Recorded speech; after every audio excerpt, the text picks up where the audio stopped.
Ahoy, LAN-Lubbers! It's me, your Captain Vasco speaking. It's time for Balatro! I'm excited. It's Friday, January 31st, 2025. It's a bad time to be alive, but we have Balatro and we have the Balatro song.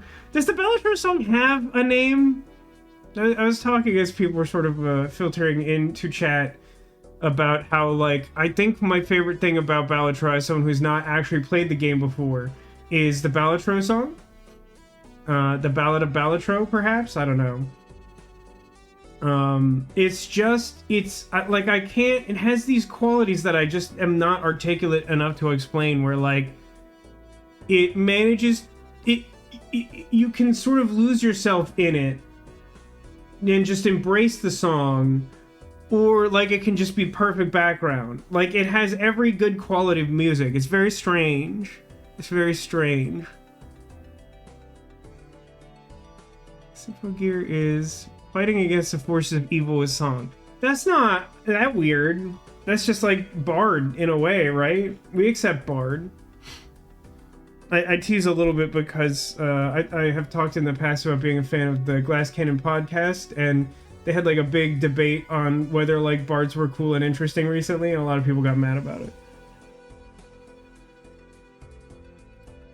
So for anyone who doesn't know, it was brought up on the Discord, but regrettably this past week, Wayne June, the voice actor who played the ancestor in Darkest Dungeon, basically the narrator, passed away this week, which is very, very sad. That really hurts. It's already been a rough year, and it's literally January 31st, and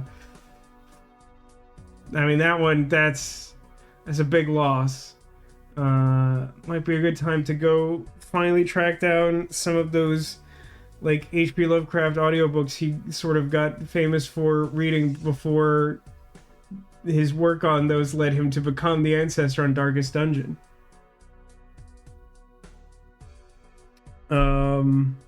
What else is going on? Lots of stuff. Life's hard. Just like within the last hour, I saw on social media that we had a plane crash happen in Philadelphia, which is like, oh, time has no meaning to me. Like 2 days after a really significant crash, there's a lot of bad news in the world. There is. What's funny is, like, I saw something that said, like, people kept saying that there was another plane crash, and, like, someone was like, I need people to start calling it, like, the Philadelphia plane crash, because I keep thinking a third one happened. But yes, another one happened. We're at the plane disaster count is at 2 within 1 week. It's a good time to be an American. Also, like, lots of great talks about tariffs and just like lots of horrible stuff. But, like, these are the reasons why we have Balatro in our lives. Now, again, I think I said this before I started recording, I've never played Balatro. I played 0 minutes of Balatro. Even setting up, I have avoided playing any amount of Balatro. However, I know the game pretty well because I have watched, like, maybe literal, plural hundreds of hours of it. So,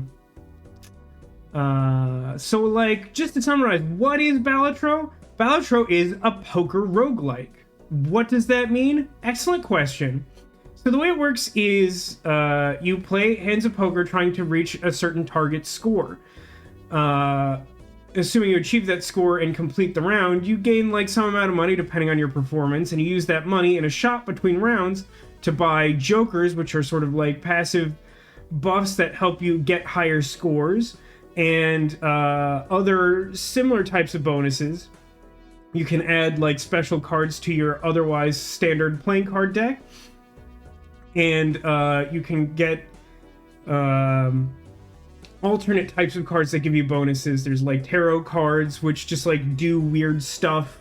There are planet cards, which increase, like, the base score that certain hands will give you, depending on which ones you buy. And there's... what are those things called? The, like, celestial cards or something? They're really weird. They're kind of like high risk, high reward. They can do some really crazy shenanigans. But like, yeah, all things considered, you're really just trying to like play poker good. But like, you can like have like a super cheaty deck or like score better with certain hand types. It's interesting. It's the type of game that's a lot more interesting than it sounds like it is. But really the only way to know is to try. Welcome to Balatro. I don't know where I should be. Help me figure that out as we play Balatro. Play? Didn't want to play. Hello there, my name is Jimbo. I'm here to help you learn how to play. Your goal is to earn chips to defeat the enemy blind. This here is small blind. You only need to score 300 chips to beat it. Select the small blind to start. Okay. Hey, Jess, you have actually been really on point getting to the stream like right when like it actually gets started recently. I'm very impressed. I hope you're doing well, all things considered. It's, you know, it's like not a great time. You earn chips by playing poker hands. Each poker hand earns a base amount chips multiplied by some mult. See your poker hands in the run-in area. I didn't know where to access that. That's good information to have. Can I do that now? Do I need to do that now? So yeah, you know, we all have varying levels of familiarity with poker, but like, high card is basically you have garbage. You have just like one card that is more valuable than the rest. Pair is like 2 matching cards. 2 pair is 2 sets of 2 matching cards. 3 of a kind, you have 3 of one kind.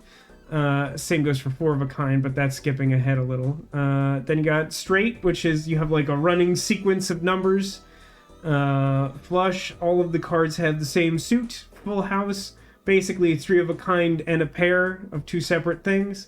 And straight flush, where you have a running sequence and they're all the same suit. Now, this may be very basic information, but I feel like this is a game that's a little bit difficult to follow in the early stages, so we'll do what we can here. And then I think from here you can like take a look at this is basically like, in comparison to other roguelikes that we've played before, this is sort of like our current floor. We're on this blind. We'll have to score 450 chips for the next blind, and then there's like a boss blind at the end of each floor, and it has like some special rule. Here we'll have to discard 2 random cards every time we play a hand, which makes it harder for us to like save good cards up to get like a particularly good hand or whatever. Now before we play our next hand, let me move out of this corner where like a lot of stuff lives, I guess. Where's me? Where's my thing? Where's my whole face or whatever? Okay, release the box. I think I want to be like here-ish? Hereabouts? Let's do that. Let's leave that for now. Should be on the right-hand side. Yeah, is this good, I think? Because here you can still, in the upper corner above me, that's where like non-playing cards can be saved to do stuff later, so we want to keep track of those. And the jokers are in that same row on the left. I don't think anything kind of lives here most of the time.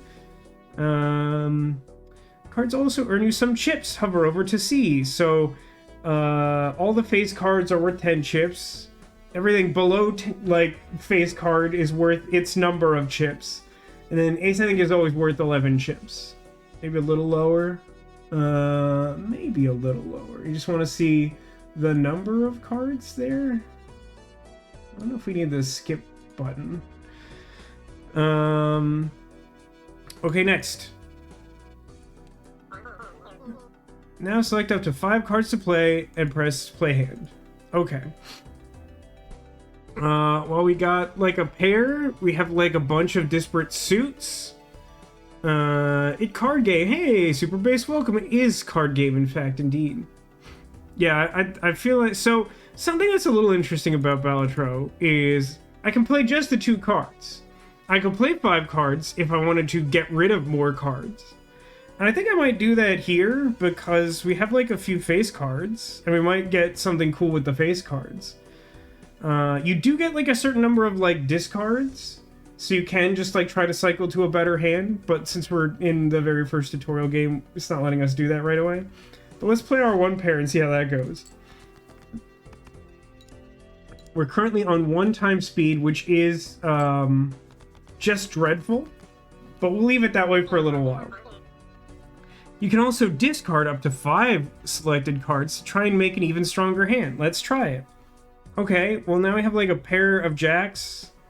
Kinda don't... I mean, we could try to like get like a straight here. I'm not super impressed. I'm gonna try discarding not face cards to see if we get like a cool full house or something. No, just like more garbage.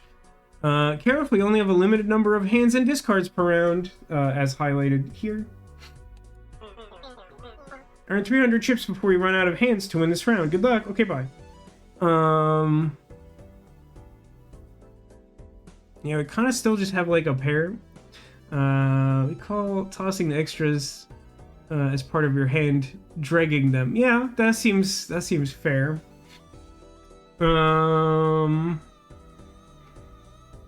You can sort your hand various ways. This is helpful for certain boss challenges. Let's see. Yeah, we continue to just keep getting... So, like, yeah, we've really cycled through, like, a lot of low cards that weren't doing much for us. I feel like I kind of want to do another big discard. I should probably play a hand soon, though. I don't know. Hey, Nico, welcome to the stream. Welcome to Balatro. We're in the early stages. You've missed very little. All right, so now we have. I mean, we could do like a regal-looking full house.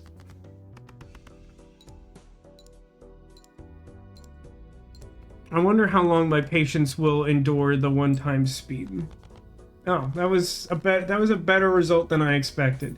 Now, it's worth noting that, and I think it will demonstrate that here. For remaining hands, you get additional money. So, like, succeeding in fewer hands has a benefit to it. Hey, nice buddy, welcome to the stream.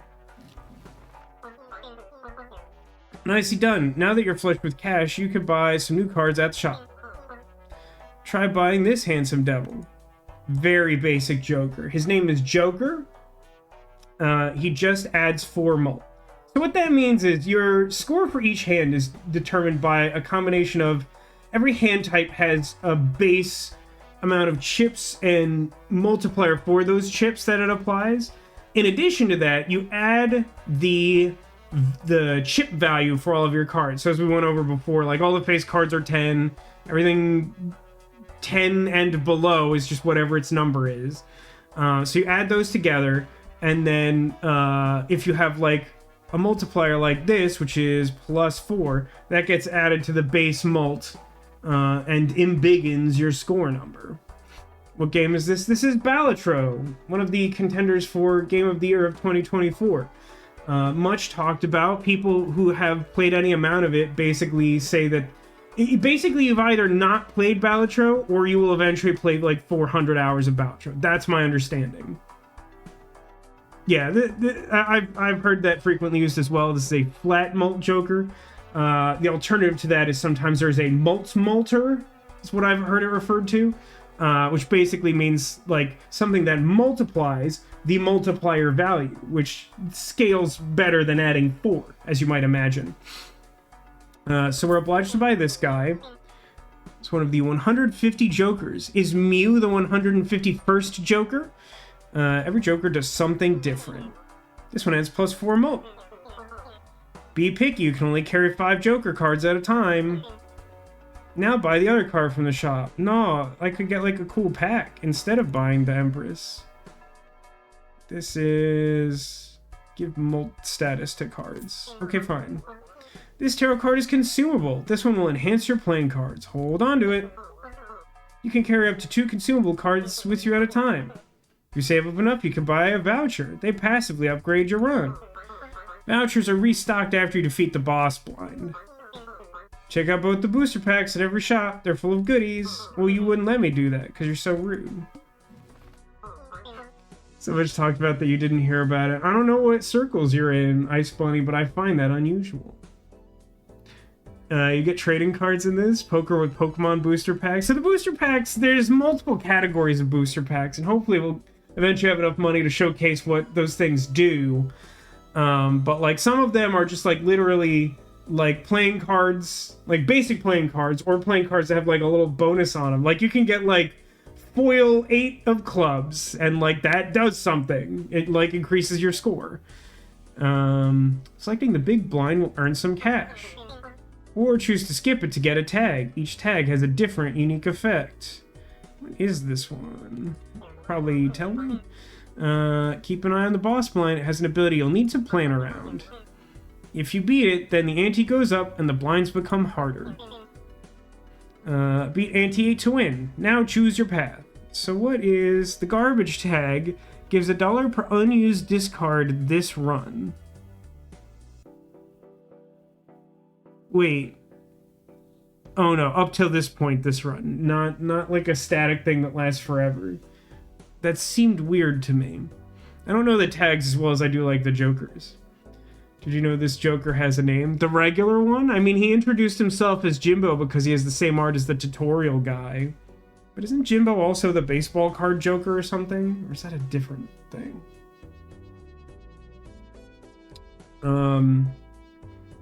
Getting $2 doesn't seem that good. I think I'd aspire to do better. When you get more cards, remember you can rearrange them. Jokers trigger an order from left to right. And make sure you use your consumables. Select up to 2 cards in your hand and press use on the tarot card to enhance them. This is non-optional, I gather. Well, I have like 2 jacks. That sounds cool. Let's have some cool jacks. Look at my cool jacks, everyone. Are you proud of me? Jimbo is also the handle of the games maker. I didn't know that. That's a fun fact. Thank you for that, Super Base. Let's do a 2-pair. 2-pair with Malt. That sounds fun. I could go for discard, maybe. They're jacked. That's so true. Oh, well, we did it. We super did it, everyone.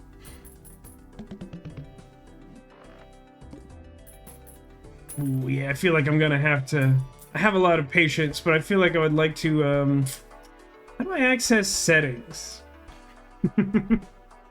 So, it's like poker. It's adjacent to poker. Okay, so what do we have here? Uranus boosts 2-pair. The Sun Tarot card converts up to 3 cards to heart. That can make it easier to do flushes. Options, thank you. Let's do... not stats. Settings. Let's move it up to, like, 2. We don't need to go crazy, but it's quite slow. I wanted to keep it slow to start, but it is quite slow. Okay, so we could buy, like, 2 booster packs, or we could get... I mean, this voucher is actually quite good, because it gives us, like, an extra hand per round, which, in a way, can be, like, an additional source of money. Like, if we do good enough that we, like, don't play all our hands, it's a little bit of money over time. It's not a huge boost. It adds up a little bit. You do get, like, some interests up to, like, keeping, like, $25 in your bank account or something.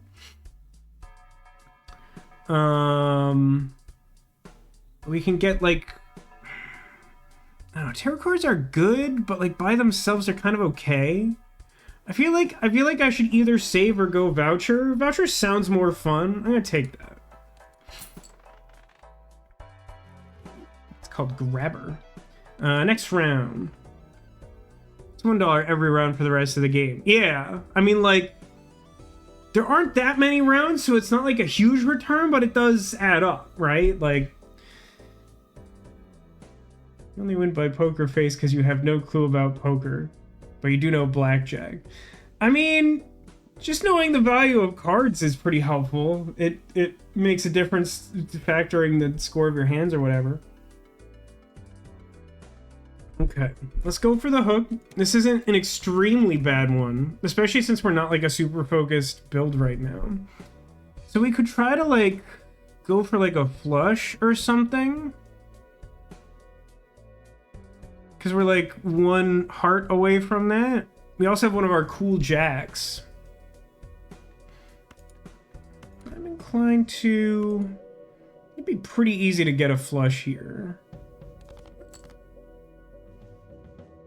Not like that. Oh, no, that was enough. Heart, heart, heart, heart. I am gonna lose those cool jacks, though. Well, I only lost one of them. That's pretty close. And then probably like a pair of cool jacks will... Well, hang on. So I get +4 molt from this and from this. So that's like molt of 10, and I get 30 chips. So it's like 300. Yeah, that's fine. That should be fine.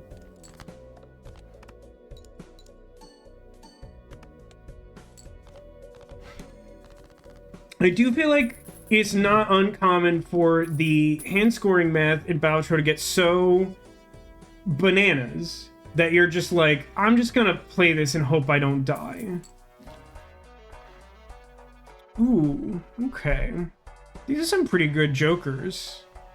So this one on the right gives you a bonus every time you sell something, but it resets on every like floor, every blind level.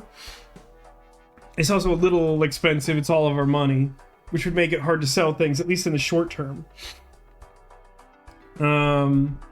This one, I think it's called Bus Stop. It gives you +1 molt for each consecutive hand played without scoring a face card. So, despite the fact that we have 2 cool jacks, if we just never played any of our face cards again, it would gradually just give us like more and more like flat molt. Just like a little bit of molt, but like every single hand played over time for the rest of the game. Ride the bus. Thank you. We don't have enough for this garbage voucher that gives us another discard, which is also nice. And 2 just like regular standard packs aren't like super exciting. I mean, listen, I do love my cool jacks, but I think it probably makes... It's like early enough that I think Ride the Bus is like pretty good. And we can like... We haven't really committed to anything so far, so we can just sort of like try to maybe remove face cards or turn them into other things, or just like focus on types of hands that don't involve face cards. I think it's a good invest for now. But it does mean that I will now have to remember to not play face cards. I didn't check my tag. No, there wouldn't be a tag for the boss, so I don't think I actually missed one. Upgrade Flush by 3 levels. That's kind of interesting, but I think for now I'm still just playing. Ride the Bus is often a very boring style to watch, just because it's so consistent. I mean, if you're just gonna give me like a full house with like super low score numbers, that seems fine.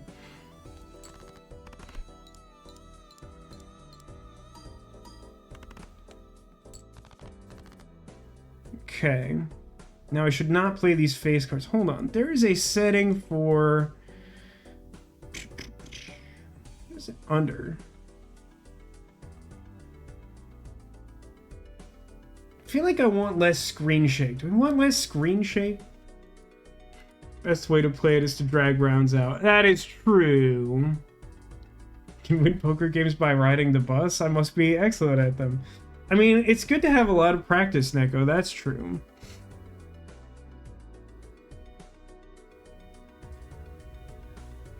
I mean, I think in the short term, I kind of need money. I'm not sure that Ride the Bus, like, by itself will win the run. I know it, like, sort of can, but, like, even though this is, like, tutorial run and you're probably meant to do pretty well at it, I think I'm just going to play my flush here for the sake of, like, having money until I can at least build up, like, a reasonable support system of something. I don't know exactly what it will look like yet, but I think I want the money right now.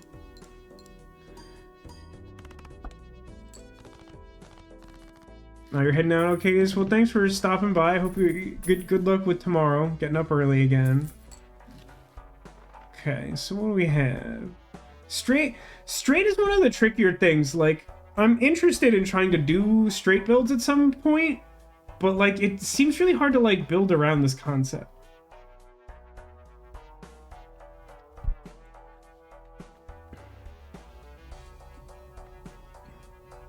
I don't need this Joker, I don't think.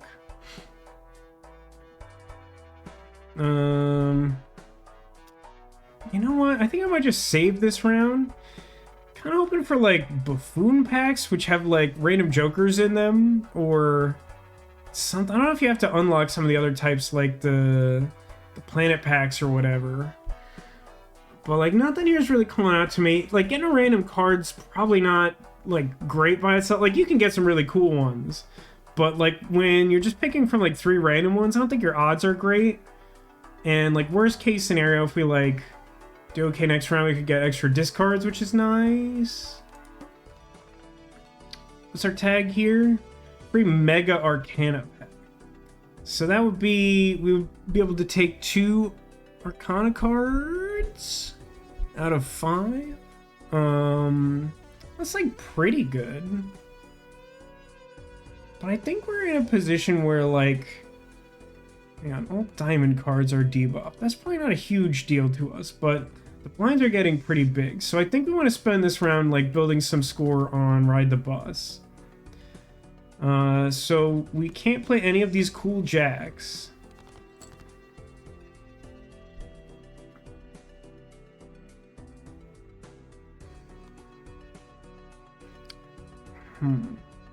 So we'll get some money just for winning the round. So I think I'm going to try and spend all of these hands. So I'm going to play like high card 4.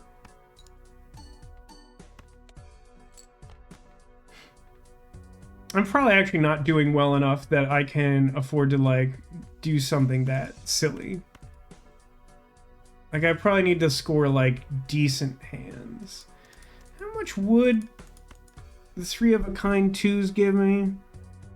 So currently this is at 3 molt, so 7, that'd be 10 molt, 36 chips. I think we should just fire that off.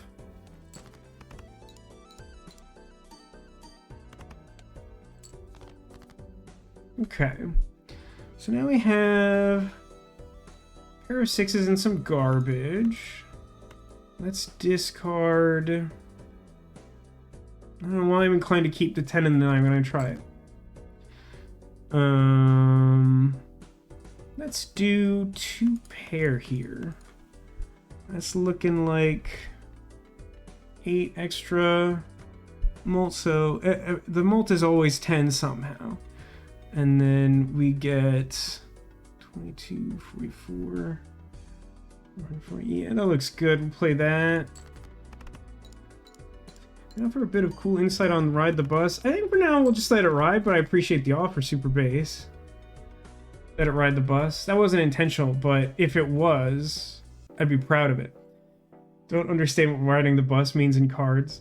So it's just like all the Jokers have a unique name. This one is called Ride the Bus. The way it works is that your score continues to increase until you play a face card. So the conceit here is it shows like a bus stop sign and it says the bus stops for Jack, Queen, and King. So the idea is you ride the bus and get off when you accidentally play a face card. It's more metaphor than anything.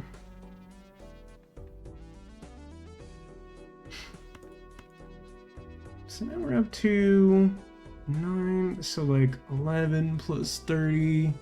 So we could probably afford to play like a bum hand and then do like the pair of 10s. But maybe we'll get like, I don't know, another 10 to have like an even better score. So I'm gonna play ace and like discard a bunch of garbage.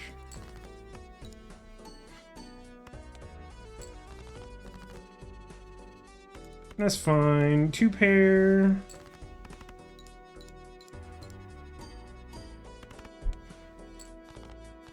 So now Ride the Bus is worth almost as much as 2 times our base Joker. So we have enough for here? 2 chips for each card remaining in the deck. This Joker gains +3 when a booster pack is skipped. Our economy is not good enough for that. I think I might just buy the discard. Yeah, I think I'm gonna buy the discard.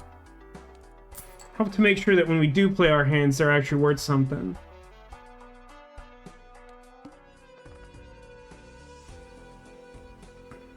The window. So we gotta worry about diamonds. Diamonds are no good. Look at all those diamonds. They're no good.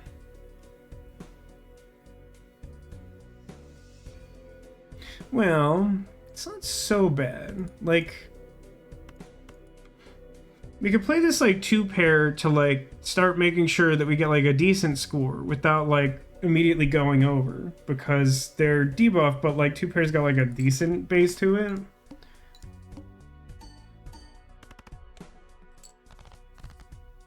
It's an okay start. Let's get rid of these face cards I don't want to play.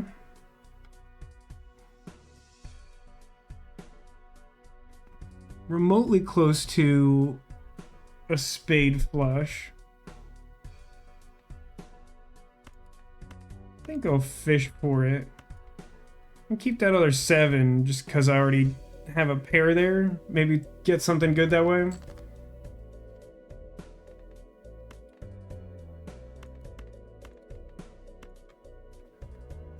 Spade flush. So now we're up to 12, 16. I don't think this puts us over, but I'm too lazy to do the math. Oh, good point, Super Base. In a round like this, where it says like a certain type of card, oh, it goes way over, my bad. When it says a certain card type is debuffed, that means that it scores no chips and additional effects that are applied to the card, like being holographic or having some kind of seal on it, which are things that we haven't seen yet but may come up later. None of those trigger. Okay. More money. What's our new voucher? Tarot cards appear twice as frequently in the shop. This guy's fun. Ooh. DNA is good. We don't really have anything good to do with DNA, though. But we could figure that out. So what DNA is a joker that says, if the first hand that you play each round is only 1 card, you like permanently copy that card to add to your deck, but have that new card put in your hand right away. It is funny to get both 6th Sense and DNA, so you could like throw away a 6 but get a new 6, and like every time you play just 6 as your first hand, you get a spectral card. But yeah, I mean, this kind of works with Ride the Bus as well, because if you do like spend a whole hand just like playing a card that's good to add a copy of it to your deck, then it's like +1 to your Ride the Bus count. I'm gonna save my $4. I feel like now I'm more inclined to want like regular card packs, so I could try to get cards that are worth copying with DNA. I mean, I could Spectral. Don't know how I'm resisting all the shiny booster packs because I'm so broke. I'm super broke.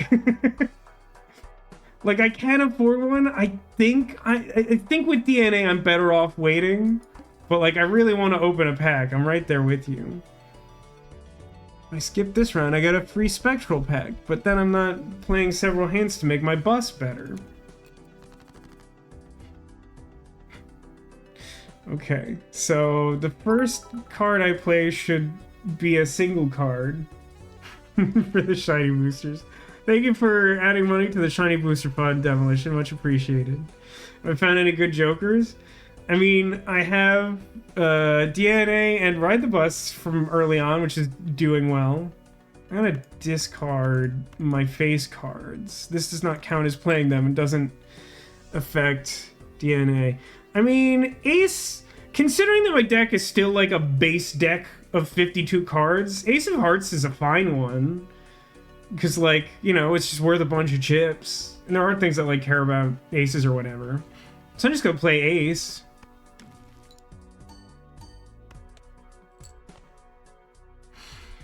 So now I have that ace in my hand. Let's do 2 pair. Okay, half-ish way there. I want to play the flush. I feel like that's too early, though. 35 plus... It's like 15, 19, so it's like 20 times like a bunch. Times like 20, 33, 68.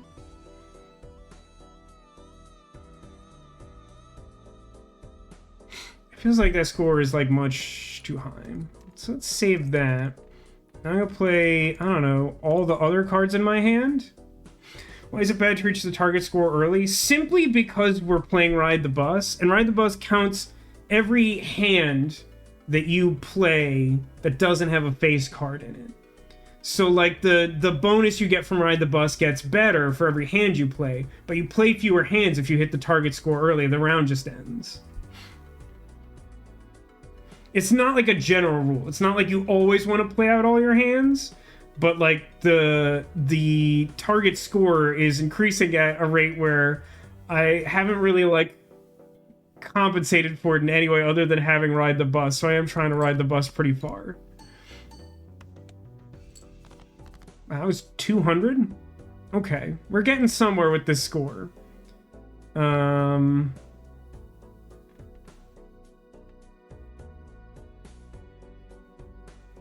don't know, 8? I'm pretty sure my flush is gonna be great, so I'm just gonna play an 8.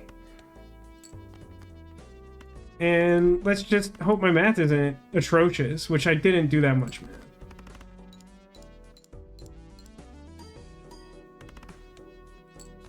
Yeah, pretty good. Like 2/3 of the score needed for that round. $3. Ooh. So this Joker is interesting. This is a negative Joker. What that means is it basically doesn't take up one of your 5 Joker slots. Now that isn't particularly meaningful since we have 2 open Joker slots. He's also so expensive we'd have to sell our Jokers, which I'd rather not do. I don't think that's in my best interest. What's Banner do? Plus 30 chips for each remaining discard. I'm not actually sure if I want that right now. That might give me too much score.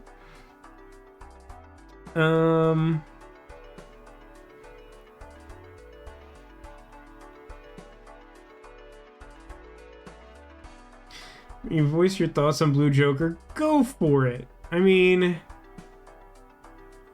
from what I've seen, I'm not like a particularly big fan of Blue Joker, but it doesn't seem bad. You just kind of have to, you want to like add a bunch of cards to your deck if you're going to play it, right? Generally, that's the idea. It's going like 200 plus with hands that have like 13 chips. Yeah, but I mean, you are aware that I have $7 and this Joker costs 10. In order to get this, I'd have to sell DNA, which that is a reasonable argument. You could sell DNA and get Blue Joker. But like, much like with Banner, I'm not entirely sure. I don't know. No, you're saying it's too strong. Okay, see, yeah, that's what I was thinking with Banner. Is like, I'm not actually sure I want that many chips right now. Oh, you know what? Let's go Arcana and see if we can, like, get some, like, bonus not jacks or something. That seems... Let's open our first pack. So we could get a gold card. Could get multi-cards or make spades. Spades kind of sounds like fun. Could go Spadesy. I can turn 3 diamonds into spades. And then it will be easier to make a spade flush.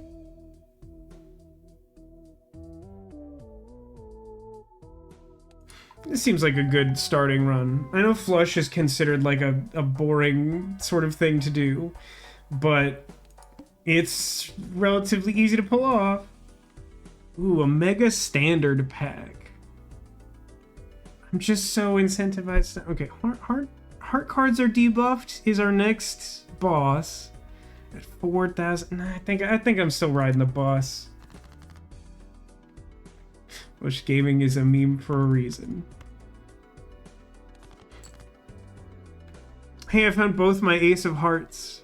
They could use a friend. A friend who's also an Ace of Hearts. Should I probably play the 5 of Spades just to have more spades? Yeah. But I also have hearts.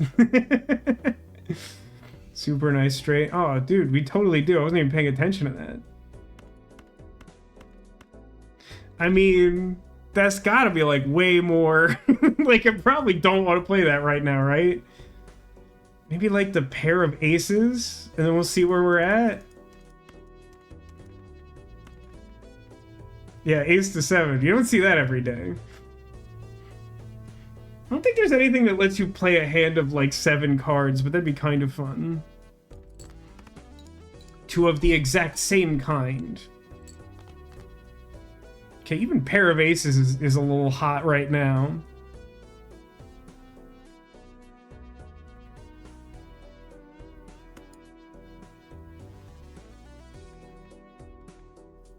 I play 2. Yeah, 2 through 8. It really wants the straight to happen.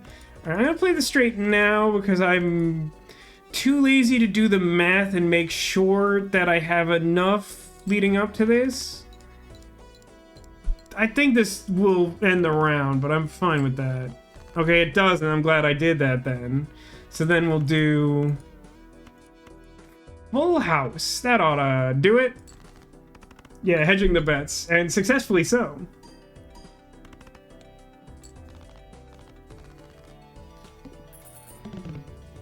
Okay, some money. Have more aces. It's this guy. 1 in 2 chance to create a tarot card whenever any booster pack is open.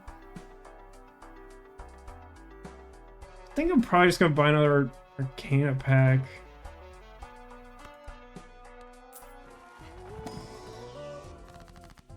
Ooh, doubles money, max of 20. That's not super helpful.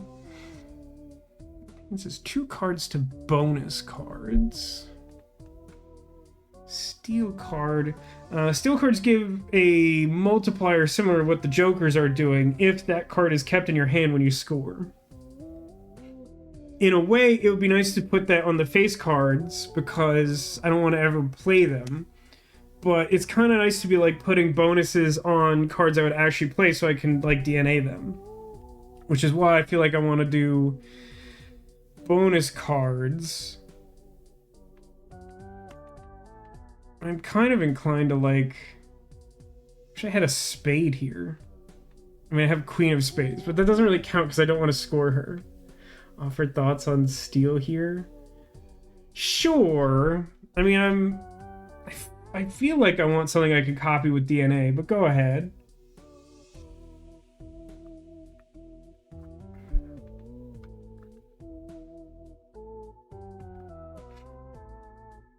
Late things trigger occur in 3 phases. First, you score cards in hand. Then check relevant hand effects. And then jokers. Okay.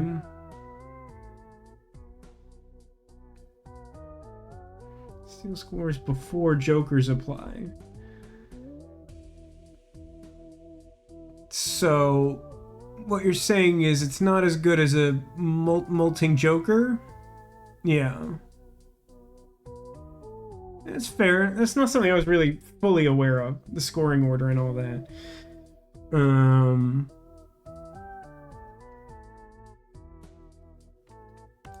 I think I'm just gonna do bonus hearts, because I've increased the number of hearts I have in my deck, and then I can copy this fun Ace of Hearts.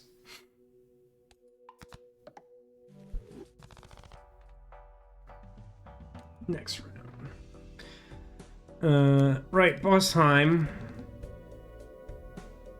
Boy, oh boy, that is a hand of cards. Sure is. Ah, jeez. I mean,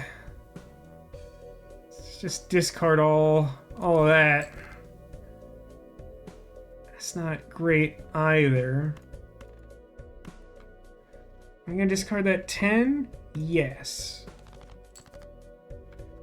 Okay, so what do we have here? Close. A disheartening combination of clubs and spades that doesn't really do anything. I do not heart that hand. That is true. Let's make like an extra ace of spades, I guess. And then I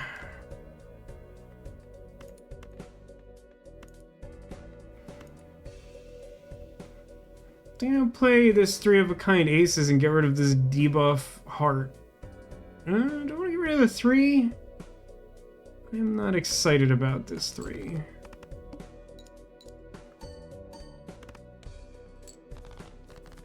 Okay, that did more than I was expecting it to, which is fine. Might be a good reason.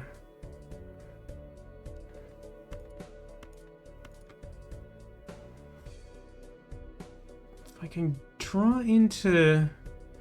The pair shouldn't be so good that it pushes me over the top. 25, 27 times 17.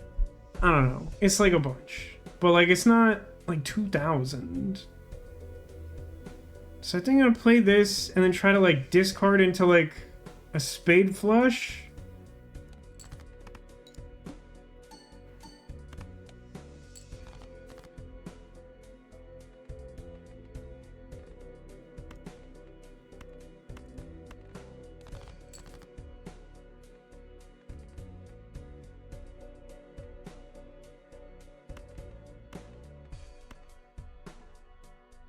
Can I keep the ace of hearts? Maybe I should. I mean, it doesn't get its bonus or anything.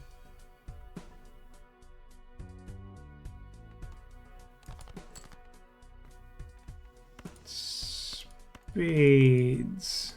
Send out David's spade.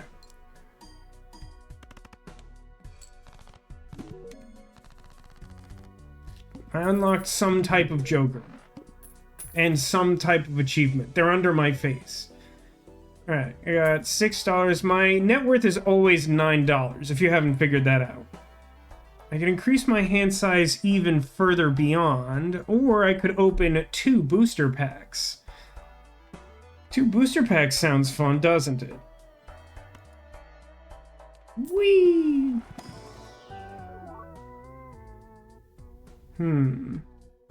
So this foil 8 of clubs scores an extra 50 chips. So instead of just being worth 8 chips, it's worth 58 chips. That's pretty good. At this point, I'm mostly happy with any cool card that's not a face card. So I'll take that one. Something cool here. I mean, like a mult 4 of spades is cool. At least it's a spade. That's good. And then we proceed. What's our blind? We can reroll boss. What's our boss blind? All club cards are debuffed. Well, we're running through all the suits. So far, we haven't hit spades, which is the one I would be most worried about. Foil is what we call an addition, whereas the mults is what we call an enhancement. Yeah, there's, what is it, 3 different ways to affect the card? It has like, sort of the addition is like a foil treatment. There's like foil, polychrome, something else. And then like enhancement, there's like wild card, which means it counts as any suit, which is good and bad. Bonus, which is more chips. Mult, which increases mult. Lucky, which has like a slim chance to do cool things like give you a bunch of money or increase your mult. And then there's also like seals, which I mentioned before, which are like just another layer of effect you can add onto something. They're a little bit rarer than the others. What is molt? So every hand that's scored is the multiplication of a chip bonus and a molt bonus. So we got that cool 8 just now that had like a bunch more chips. Those get added to our blue number, our chips. And the molt is the other one. It's the thing that Ride the Bus is increasing. It's adding 1 to the molts of every hand every time. But the base number is increasing, so now it adds 23 molt. Yeah, let's just go in on another hand. None of these cards are cool. I don't approve of that. I'm gonna throw... like, kind of close to a club flush. I'm gonna throw these anyway. Got some 9s, and some 5s, and some random 4s.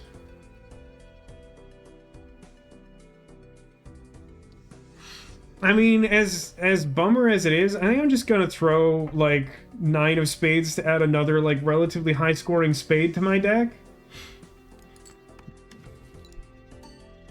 And then I think I will play a pair of 4s. And maybe toss, like, the 9 of clubs to get it out of the way. Well, no, maybe I'd keep the full house. Get rid of the 7 to draw what? What am I trying to do? Play 4s. Alright, not bad. Might be a good idea to just break up this full house into 2 less exciting hands. Free up some space to do some sort of thing. Let's just play a pair... well, I don't know. If I play another pair, I'll have 2 more hands. The remaining hands will have to be pretty good. I will still have the 3 of a kind to work off of. I think it's okay. It might be a little risky.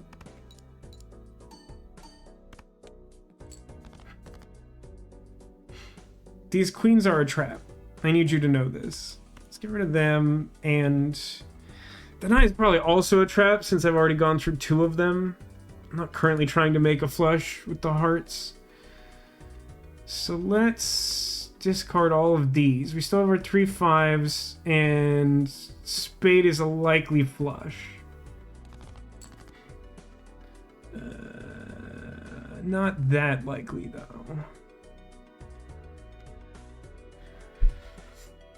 So... oh, I don't want the king either. I was thinking of it as part of the flush, but it's not. So I think I want to discard these 3 and end up with a better chance at spade flush or full house.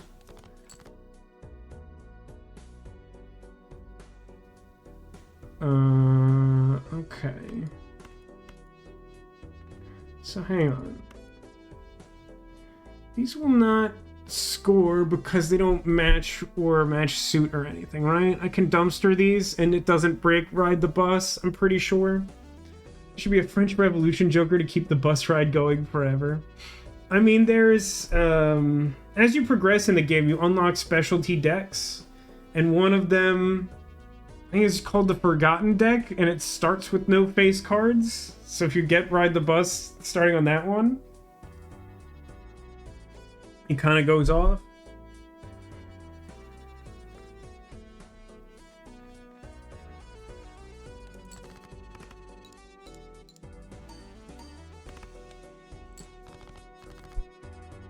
So yeah, you can see that we did not lose our molt there, even though we threw out a king and a queen because they did not score.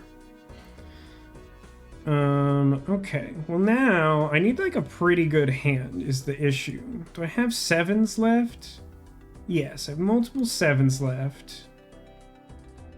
And I should have like a bunch of aces, so I think I just like burn discards looking for those. That was the tip you were offering earlier about Ride the Bus. Oh, I do, yeah, I am familiar with...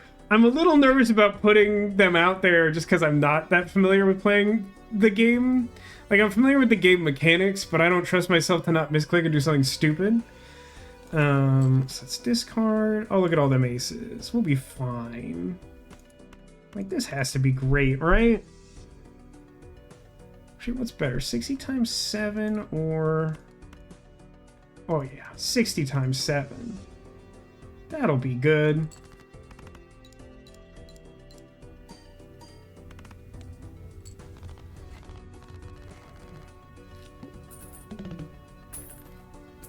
Whee! Okay. We have $4. Oh, buffoon pack.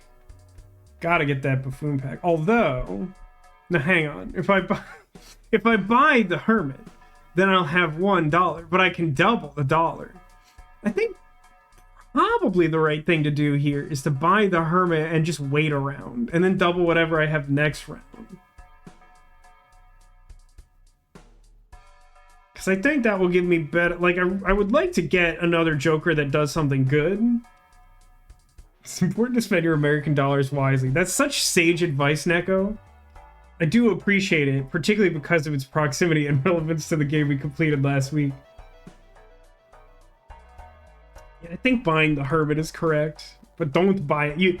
There's the button when you can use a Joker, or not a Joker, an Arcana card right away. There's a button to use it right away, but like you can also just buy it and put it in your, I don't know, your cubby. I don't know what this place is called. Your consumables zone. Next round, please. Are both of these reroll boss blind? That's weird. Let's go. Hey, that's a cool 4. And it's a cool 9. I probably want more cool spades, so the 4 is probably better. Here's one for you to think of. Can you buy and use a consumable if your slots are already full? That's a good question. My understanding is yes, even though that's unintuitive. Basically, it doesn't follow the Yu-Gi-Oh rule where you need a space to put the card to play it. If you can play the card right away, I believe this game lets you play the effect right away without occupying space. That's why the function was added. Oh, the earlier versions didn't have the buy and use? I did not know that. I'll make a cool spade. 4. It's like a low-grade synergy that we bought the additional hand every round. Because it lets us like burn one for DNA and not get totally hosed. Speaking of, more Balatro content is planned. Already on the table, additional boss blinds and more Jokers. Really? I thought at this point the game was pretty settled. That's interesting. Do I want to play like just a couple of cool 4s?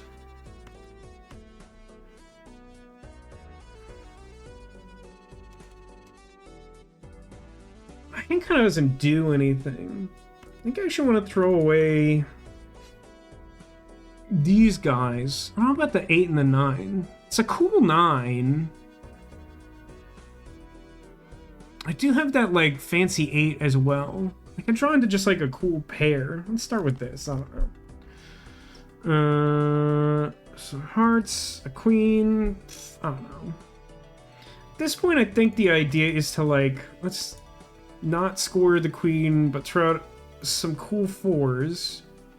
Hope to draw into more hearts, I guess? Let's try the 3 too. It's not doing anything. It's clubs.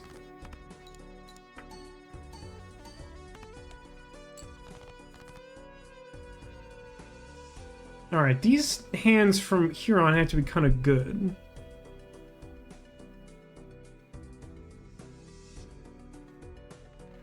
So I'm gonna say... Let's discard these. Oh man.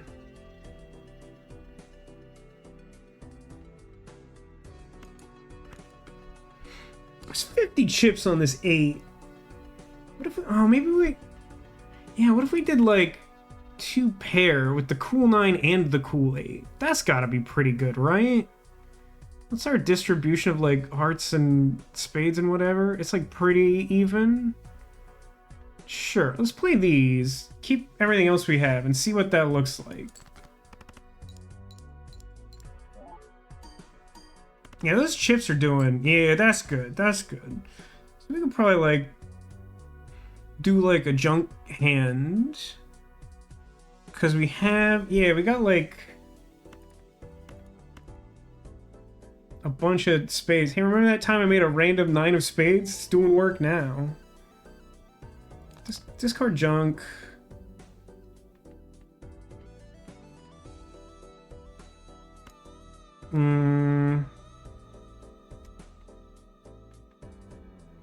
I'll just play like a 7 and then like do spade flush. I think the flush is better than 2 pair. I'm not actually that good at poker, to be honest with you. If that was not already apparent. Yeah, flush better than 2 pair. I mean, you can also just do... You can highlight the 2 pair. That's 20 times 2 as a base. And then 35 times 4. Those numbers are bigger. Those are bigger numbers. So let's get a bunch. Yeah, Vasco, how confident is he that that the spade flush clears? I mean, confident that it gives enough money? Like, pretty confident. Confident to throw it out without checking what the multipliers were? No. Definitely no. So this is interesting. This Joker gives you a small mult bonus every time you add a playing card to your deck. So if we added another, like, cool 8 or something like that, it would get a little bit of a bonus. However, already, like, halfway through the run? I don't know. I think this is probably...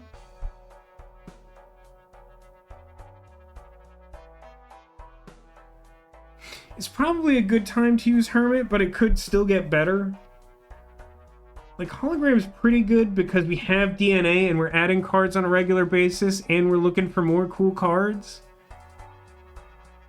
Yeah, I think I've talked myself into that. So double my money up to 10. Spend 7. Unlock a new deck, I guess.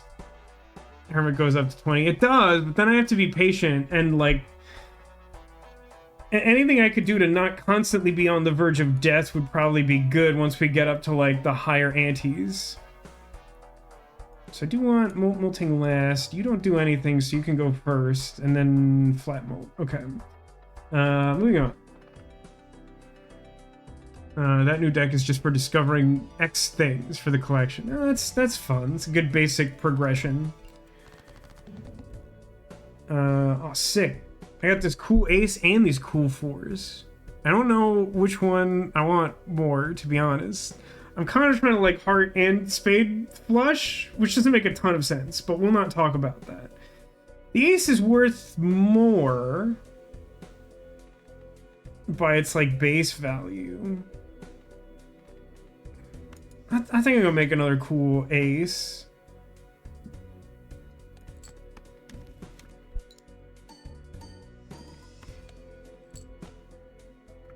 Okay.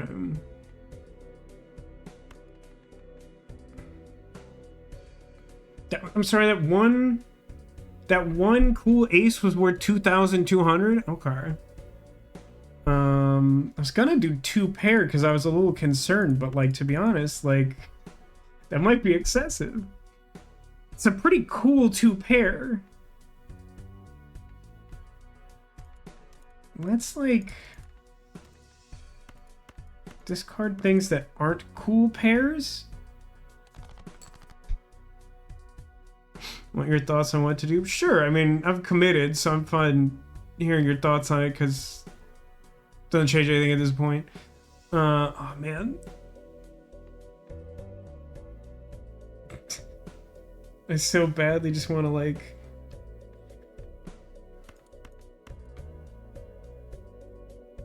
times 3... This is now like a little over 40, and then there's a lot of hey, just what happens if I like do this much? Is this grossly over or most of the way? I feel like this is most of the way towards 10,000. Okay, not even that. All right, that's fine. I feel good about that then. This one's molt is strong. What it hurts for is chips. Also part of why the ace went brr brr brr. Hologram triggered from DNA. Yeah, I think I mentioned that before we started this round. That was one of my deciding factors for, like, do I hermit now? Is, like, I wasn't sure if I'd get a ton of opportunities to buy, like, enough packs to add cards to the deck, but, like, I have a Joker that's doing that. I was like, oh, right. That will happen literally every round, assuming I don't, you know, forget somehow. But you're right that, like, we're doing better for molt than for chips, which is relevant.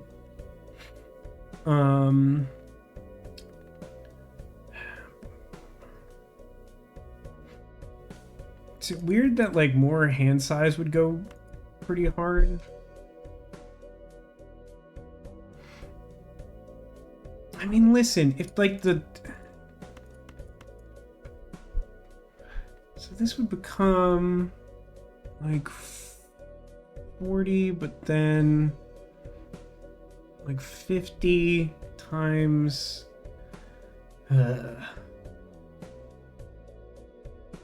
50 times 90. I think that is, like, good, but doesn't put us up to the limit. It'll, like, bring us close enough that, like, some dumpster hands will do. Yeah, that's my math was roughly correct on that. Okay, so let's... maybe just, like, a pair of 5s.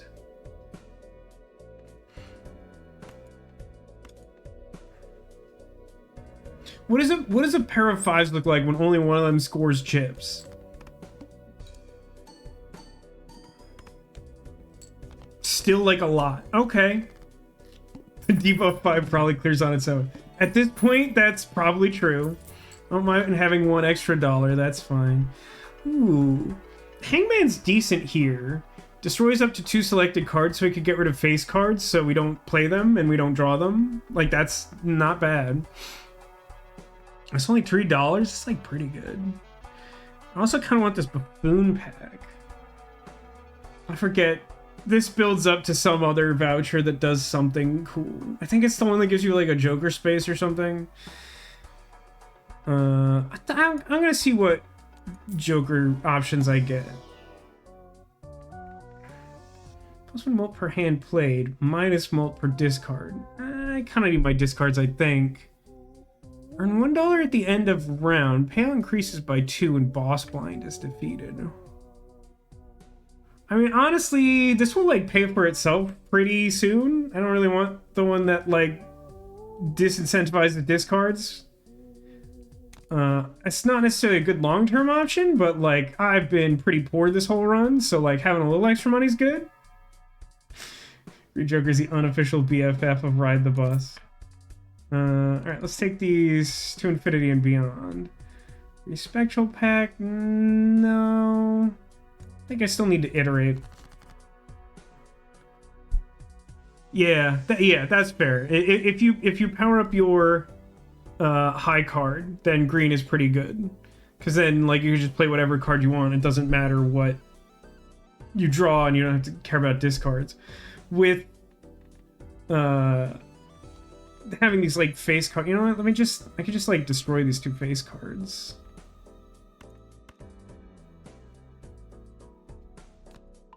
I don't see a reason not to do that.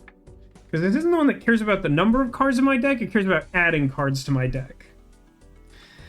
I'm gonna play an Ace of Hearts. I'm just gonna get a lot of Ace of Hearts. It'd be cool if this was a better Ace of Hearts. I don't know, maybe I fish for a better Ace of Hearts. I'll already draw to replace those guys I blew up. I'm pretty sure is how that works. Let's get rid of, like, 10 and 3 of clubs and 2 of hearts. I didn't draw any cool cards. You know what? I'm willing to go a little deeper. Get rid of... Yeah, we're sort of building towards a spade flush and seeing if we can get something cool along the way. Hey, a cool ace. That was worth it, probably.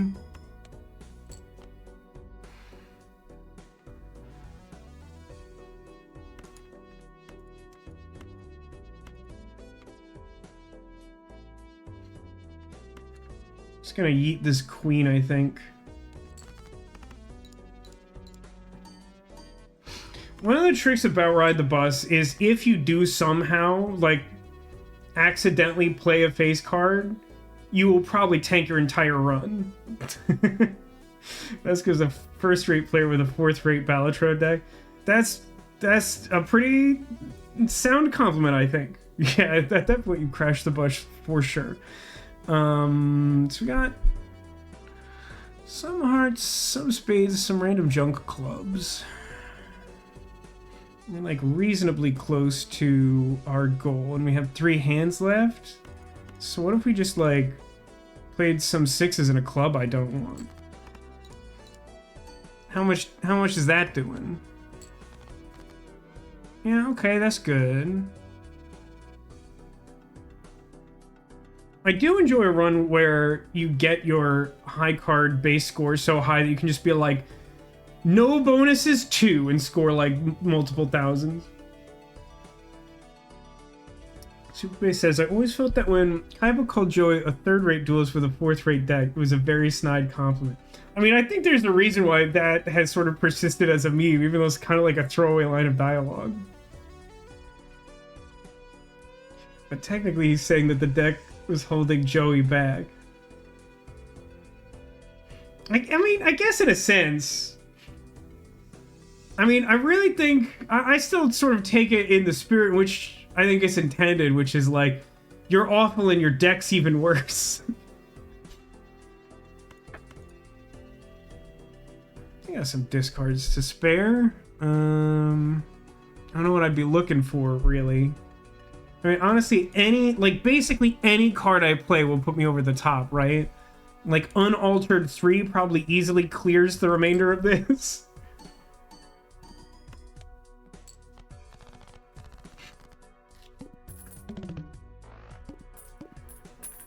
Got some bonus rocket dollars. Singular. Arcana pack. Make a gold card. 2 pair. What are we up to? Blinds. Upcoming is big blind. So I mean, this voucher literally does nothing. I mean, it does something later, but like, I'm not.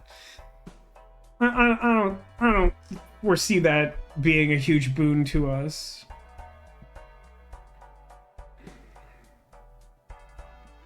I don't think celestial packs are super good for us. Those yield planets like this that give a boost to a particular hand type. We're like a little more likely to play flushes than some things, but we've really been all over the place. Doesn't the run-in actually like tell you how many times you've played all these hands? We played like 14 high cards, which makes sense because of DNA. Like 9 pairs, 6 of a bunch of other random things. None straight flush, surprising no one. Honestly, Devil pays for itself. That, you know, that's a reasonable point. It's also something you could arguably copy with DNA. I don't know what I would put Devil on, though. Would I put it on a face card that I would aspire not to delete? It's unlikely I would delete all of them. How much do you get? You literally get $3 back if it happens one time, which, as you point out, you can do at will. Yeah, I mean, that's net neutral. Like, literally, unless I, like, slip into a coma, I'll have the same amount of money at the end of the next round that I do right now, but I'll have a better card in my deck. You raise a good point. It's very savvy. This big blind is, in fact, a big blind. Let's get rid of...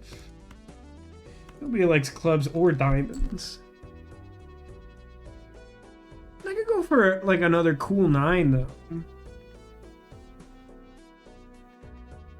I mean, how many aces do I have? Is it really worth just, like, ace maxing?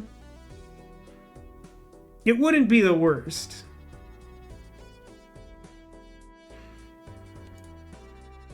Uranus is also kind of tempting because the two pairs' main weakness is the low scaling mult. That seems fair. I don't know that I played a ton. I've definitely played some. Would you like to hear the best hand ever? Sure. Did it go into the logarithmic functions? Imagine a deck of nothing but cool aces. I mean, unfortunately, neither of the aces I have right now are cool aces, but like an all cool ace deck is definitely tempting.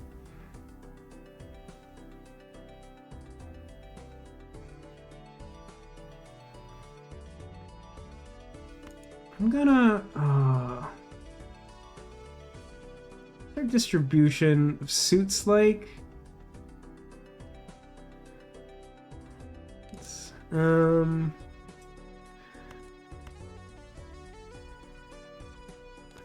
going fishing. Nah, I think I'm just gonna copy the 9. I don't know. Spades are good and aces are good.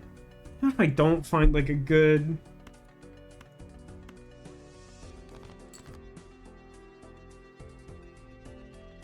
It's probably still ace. Personal best hand was 1.908 times e to the 12th. I mean, that's a good score. No one can argue that. What's the furthest you've ever gotten in endless mode? I'm not sure I've ever seen past, like, ante... Maybe, like, the start of ante 14? Maybe. Probably more like ante 13 somewhere.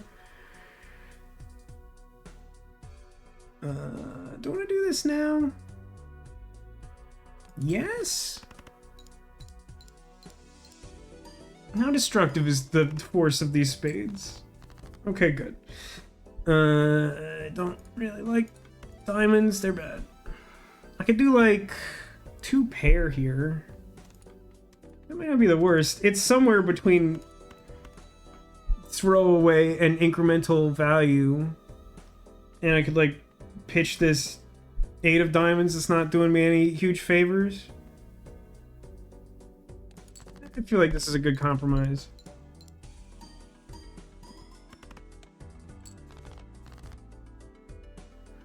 Got some more.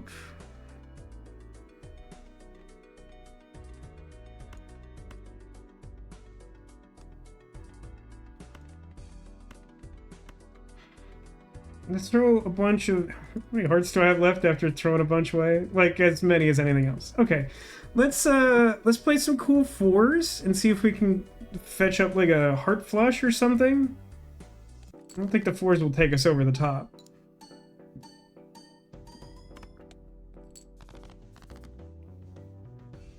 Hey, cool, a heart flush. Can I make you stop? Oh, I can't do that. Okay.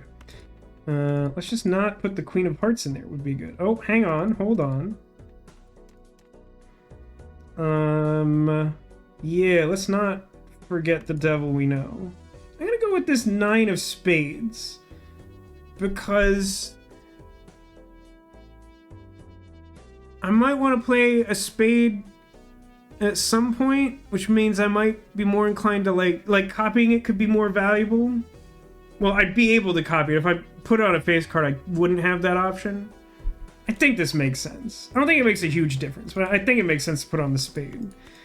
Like, I'm never going to get rid of all the face cards, so it's probably fine to put on a face card I don't intend to play. But with DNA, like, putting it on the 9 gives me the option to copy it if I want to do that.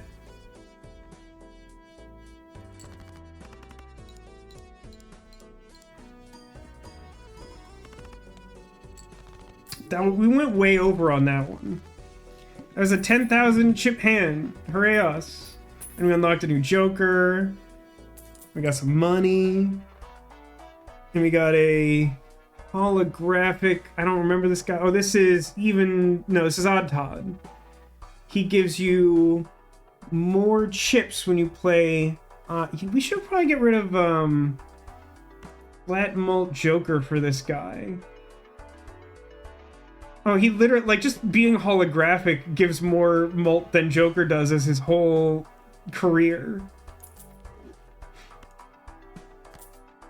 I mean, our cool cards are, like, largely, like, 9s and aces and stuff. Is his brother Even Steven? Yes, literally. Even Steven is also in this game and does exactly what you think he does. So he gives flat malt and chips. So he goes, whatever, this is fine. Okay, I didn't really think about how much that costs, but it's fine. Do I want to spend money or save money? Hey, Katane, welcome to the stream. It's Balatro time. I don't know if you know much about Balatro. There's something I like. I really enjoy when Katane shows up and just gives Vasco a hoy and a dog that says hi. It's just, I don't know. It's a good part of the stream for me. Choose. There's some cool tarot cards. Is it worth $6 to pick one from 5? I'm gonna hold for now.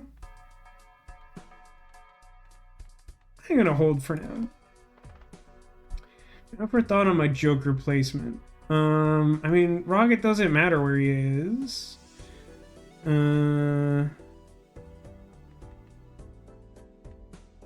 Sure, I guess. I don't immediately see an issue. I mean, like, flat chips and flat malt are basically equivalent in terms of trigger placement, aren't they? I got, like, flat malt and chips from this guy, flat malt, and then malt. This game seems stingy with money. This has always been my concern. Every time I see someone play this game, I always feel that way. Now, do keep in mind that the game does give you an extra $1 for every hand you don't play. Basically, like, if you achieve your score goal quicker than you have to. But because we're doing Ride the Bus, and a big part of our score comes from, like, playing all of our hands, it's a particularly low econ game, which is why I was kind of, like, somewhat enthusiastic about getting Rocket, which gives us just like a little bit of extra money. Depending on how your hand scores, you may consider moving hologram to the left to reduce the score. Oh, I see what you mean. I don't know that that's really changed anything so far, but that is probably good to keep in mind if we're trying to like not. Okay, cards drawn face down after each hand played. So every time we play a hand, the cards we draw to replace it are mysterious. That is a relatively concerning boss blind ability because we can't play face cards.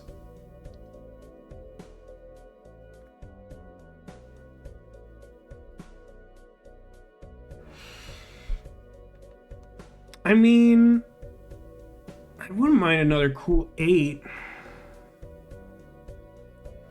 You know, almost nothing about this game and is unique in that I cannot intuit how to play it from watching people play it. I've been doing my best to explain it as I go along, and I've been taking this first round very slowly. But yeah, I agree that this game is fairly inscrutable. Shame you could only hang 2 of your royals. I mean, if I spent more money on like tarot stuff, we could potentially get there. Let me get rid of but the 8 of clubs it's clubs, it's bad. Relatively speaking. I think I'm much more likely to want like another cool 9 of hearts. I discard these guys. These aren't cool cards. I mostly drew like an equivalent style of garbage. Discard this garbage. Ugh, all this garbage. I think I'm gonna do...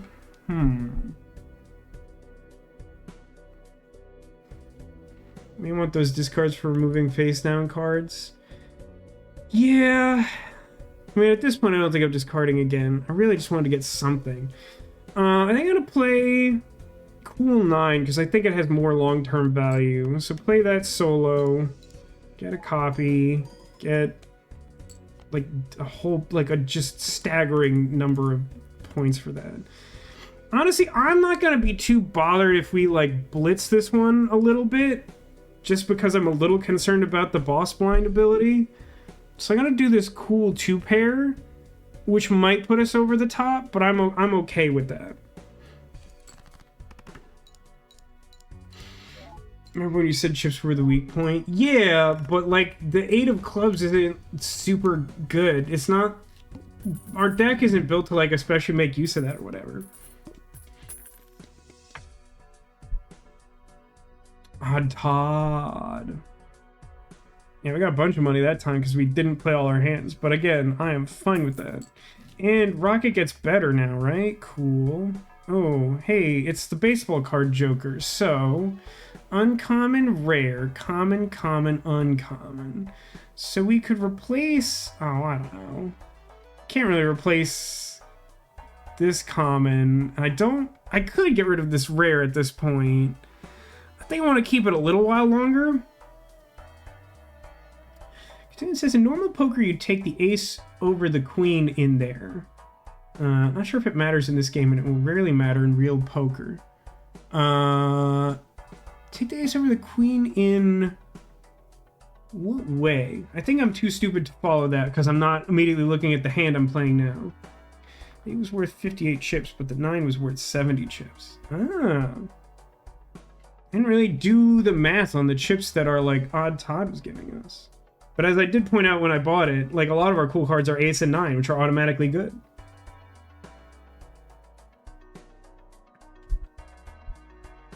Baseball card triggers the position of each uncommon. Oh, so the uncommon like triggers like a copy of this ability? That's quirky. So you can't like apply all that mult at the end like you would normally want to. Oh, hey, cool guys. This Joker gives my played face cards +5 mult when scored, and as a side effect, I immediately lose the game. I'm not a bad enough dude to do this. Hey, we're up to $19 because of that janky last round. What is our blind? No repeat hand types. I don't think that's gonna be a huge deal for us. I think I'm gonna buy a tarot card and call it a day. You want to have 5 cards in normal poker, so your 2 pairs hand you would want the highest single card for your... Oh, I see what you mean, yeah. For like tie breaking with another player, you want like the highest card to break the tie. There isn't an equivalent of that necessarily in this game. There is such a thing where like even if you play like a 5th card that doesn't like score as part of the specific hand you're doing, like 2 pair, there's like a joker or maybe like 2 that would like give you score equal to that card's value. And in this game, like ace is worth 11, which is like the most an individual like unupgraded card can do. So like that could be relevant. Yeah, splash joker. I feel like there's something that does something similar or whatever. It's really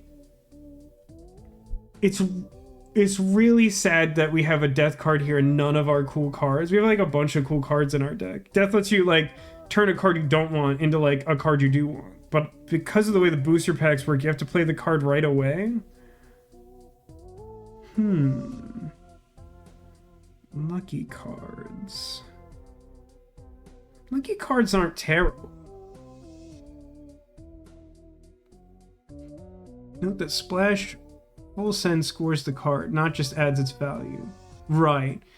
Yeah, it would also be horrific with Ride the Bus. That is also true. I don't know. I mean, like, I want to use Death, but like this hand really sucks for it.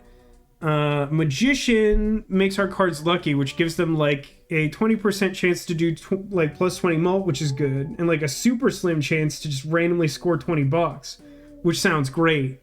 But like there could be anything in the Emperor, even a Magician and a Death card, or Chariot and Sun. Those are both fine though. It's probably an overall better value. Next round. Spectral pack? Nah, I don't care about the spectral pack. I could go for like a cool ace.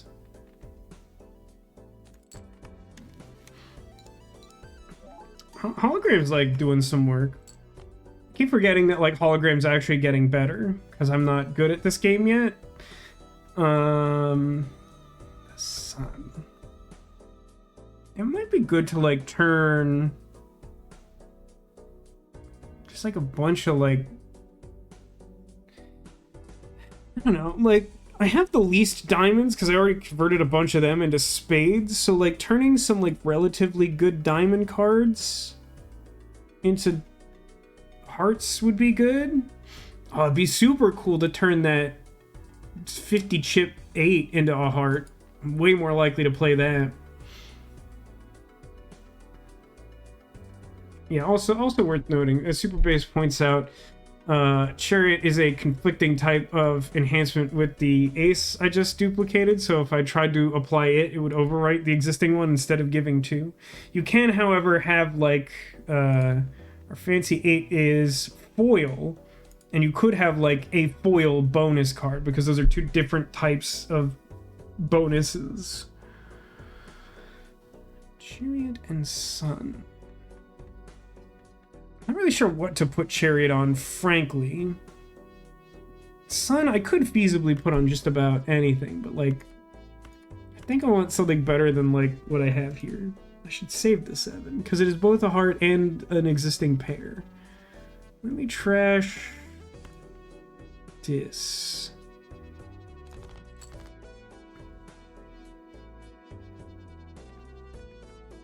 You know what? I think I'm just gonna put... Well, no, I'm gonna play my aces most of the time. I really don't know what to put the Chariot on. At some point, I feel like it will become obvious. So I'm just gonna let that happen. Let's discard more stuff. I'm gonna hold the cool 4, but I'm not gonna go for the spade flush right now. Should I save the 7? I should. At least I'll have, like, 2 pair. Do I just play 2 pair? No, I'm, like, already, like, halfway there, based on doing nothing.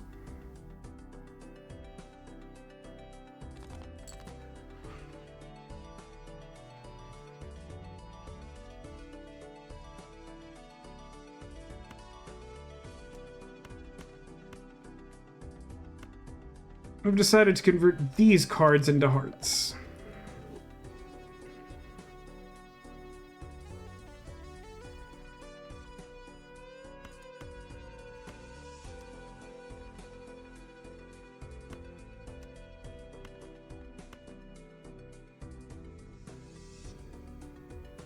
And I'm just gonna play a pair of 7s.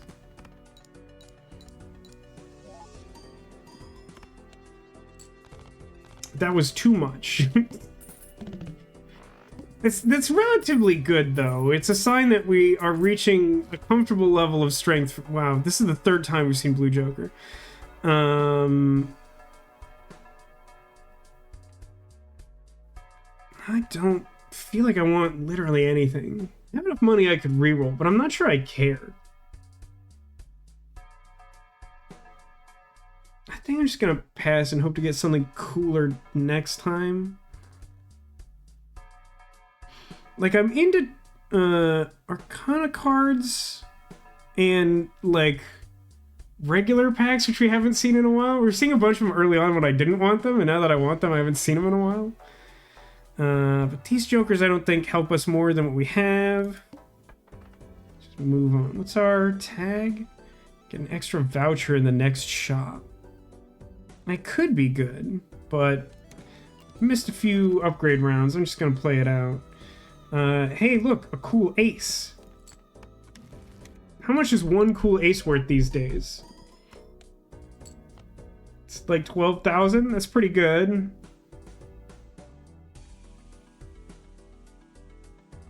How about, like, a pair of unexciting 10s?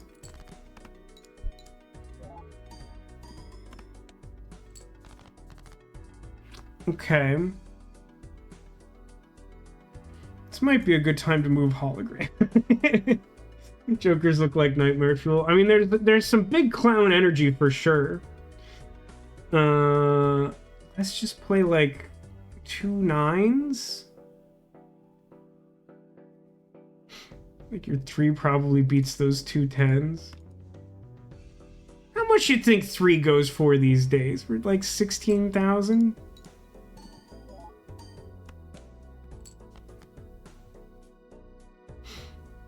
Not bad.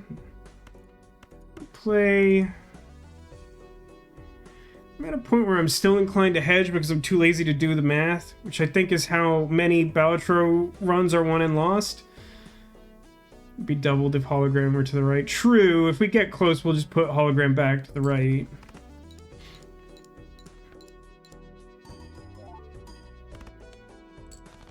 Yeah, okay. Well, that did it. It's just an extra $1 is all. And we're getting interest now. So now we got some spending money.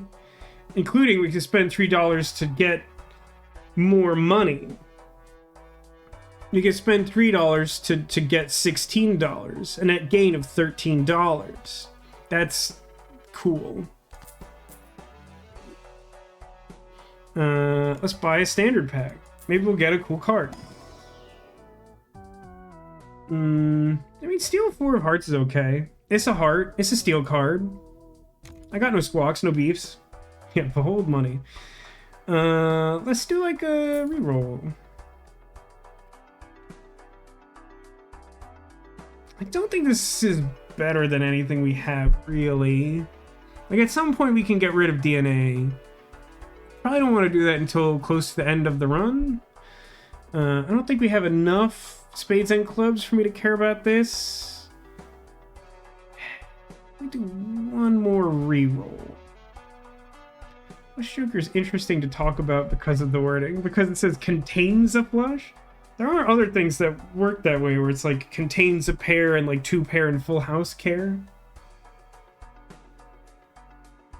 Like they will get whatever that bonus is because it contains a pair. Flush is a little weirder because it's hard to contain a flush and also do something else. One more. Convert cards to diamonds? Nah, no thanks. Alright, well that was a waste of money, but I don't think I want to go any deeper on that.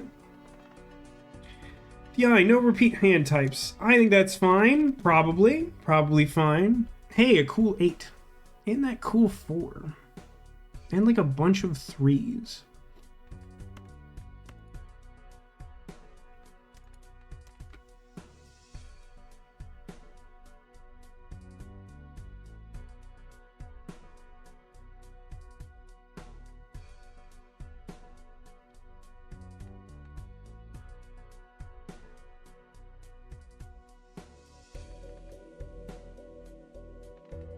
I like to get an ace just because we're gradually like putting more aces in our deck. It's not just like the first hand you play that's a single card. It has to be both your first hand played and a single card. So I'd have to discard stuff now. It's not a lot I want to discard here. I mean, I don't need the 4 right now. Discard this and see what we get. Hey, a cool ace!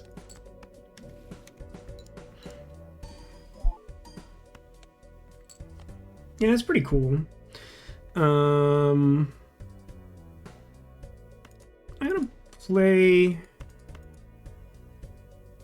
just because, well, we have to play different hand types and we gotta hit 40,000. I'm gonna play a full house and see where that puts us. I've long since stopped doing the math. It's gotten very big, but we've got like 3 odds in here and holograms at 3 times mult. If I wanted this to end the round, I could like chariot the 4 or the 9 or something. I think for now, because I have the extra hands, I'm like leaving hologram where it's not doing like max bonus. But we'll see how bad this is. And like if this doesn't bring us super close, I'll probably move it to the good space.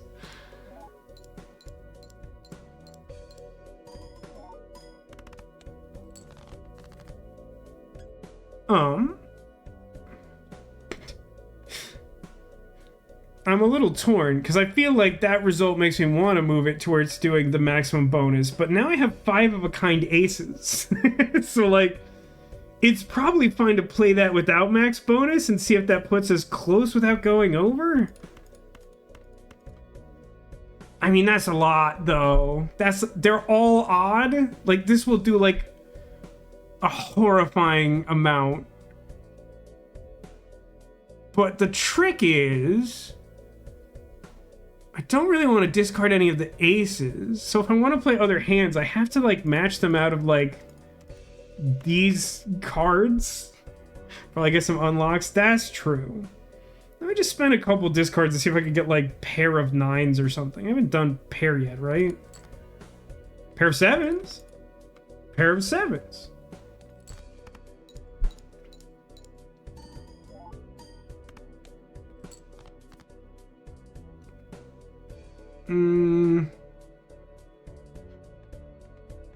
Don't think I can really, because I can't repeat hand types. I would need to get like 3 of a kind here. I think I'm just gonna play my aces. And just for fun, let's get like the maximum score on that.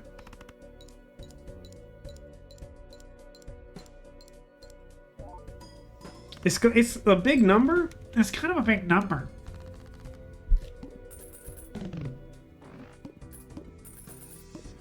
Look at all that rocket money. Hey, standard packs. Ooh, reroll boss blind could be good. What is it currently? First hand is drawn face down. I don't love that. I'm not sure it's worth the reroll, but I don't love that. Let me see what's in the standard pack. It'd be cool to get like a not doo-doo standard pack, like a mega or jumbo or something. Stone cards are interesting. They're literally just worth plus 50 chips. They don't... There's weird exceptions. They don't typically have like a number or suit. They technically remember having them, but they don't factor most of the time. They would be kind of good for this build. Because like, I think because they lack those features, you could just like tack them into any like sub 5 card hand for like bonus chips. I might as well take it, I guess. Oh, and it adds a card to my deck, obviously.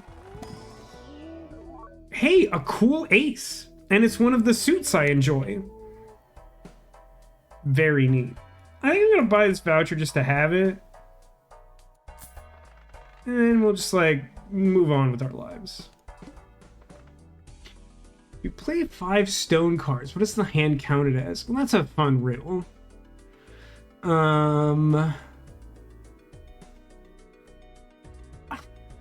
My instinct says high card. I don't think it counts as like 5 of a kind. The only other thing I feel like it could be is high card. So that's my guess. There's $5 per blind that was skipped this run. Nope. Mega Buffoon pack. Nope. Small blind.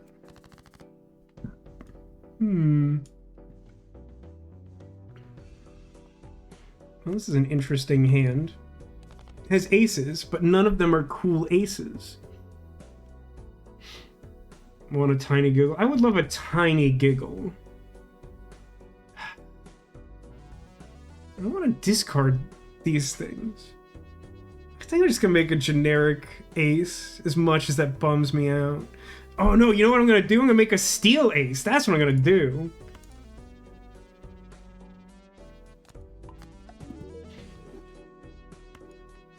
Oh, I got driver's license. I know that one.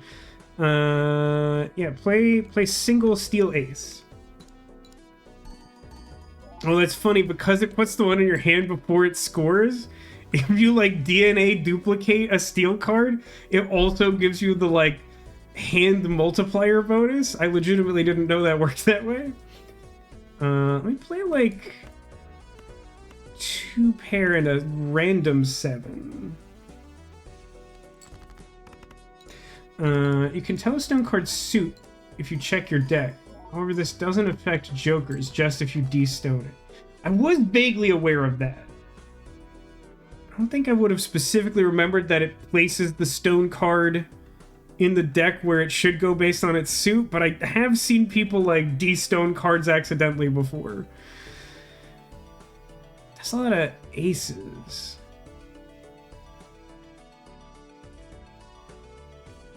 I mean, honestly, like, because I have like stone card and 4 aces, I'm just gonna like play a bunch of like single card, like,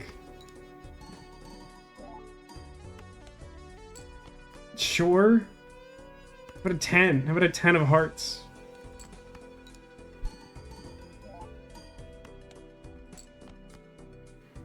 Oh, now I just have like all the aces. So this is 120 times 12. Yeah, that 120 is... I think that's better than putting the stone card in there. So I'm just gonna do that, and I feel pretty good about this clearing.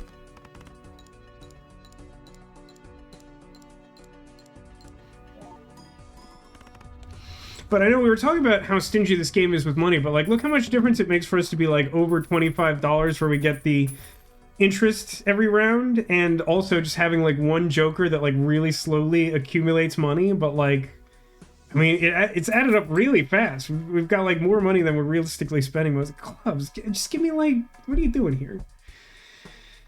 Can we do...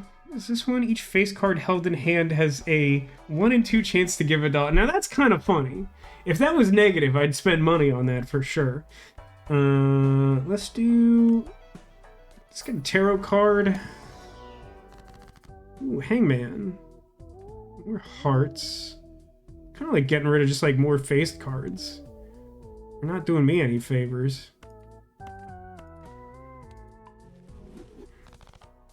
Look at all those cool aces. I'll do a reroll. Diamonds, you're killing me with this. I could do one more. Ooh. The banana. It's 15 flat mult. Can destroy itself. I think it's a little late for that to be what I want. Yeah, I think I'm good. I don't think I want to roll again. Big blind, or get a Mega Buffoon pack by skipping. No, I'm good. Now, I could get like an extra stone card, which isn't the worst, but since this hand is really like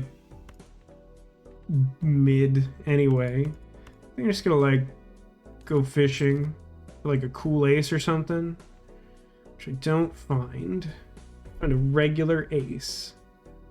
If I get rid of these guys, it's a cool 9.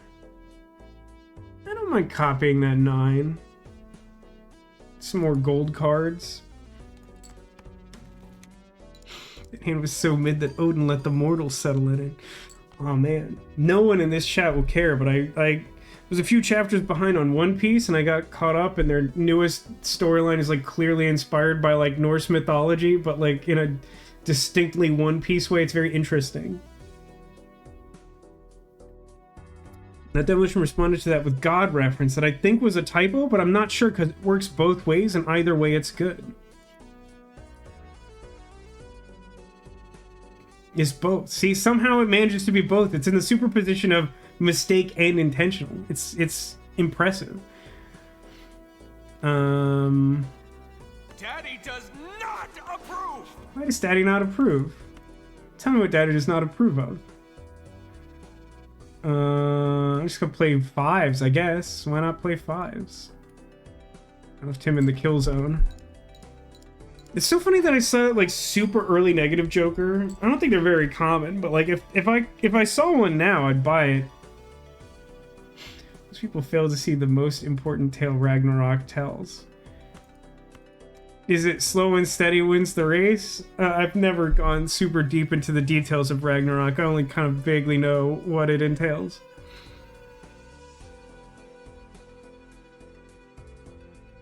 Not sure what blowing on that will achieve. How could it be any clearer what blowing on that will achieve, Ice Bunny? Man, I'm just gonna play like 3-4 stone card.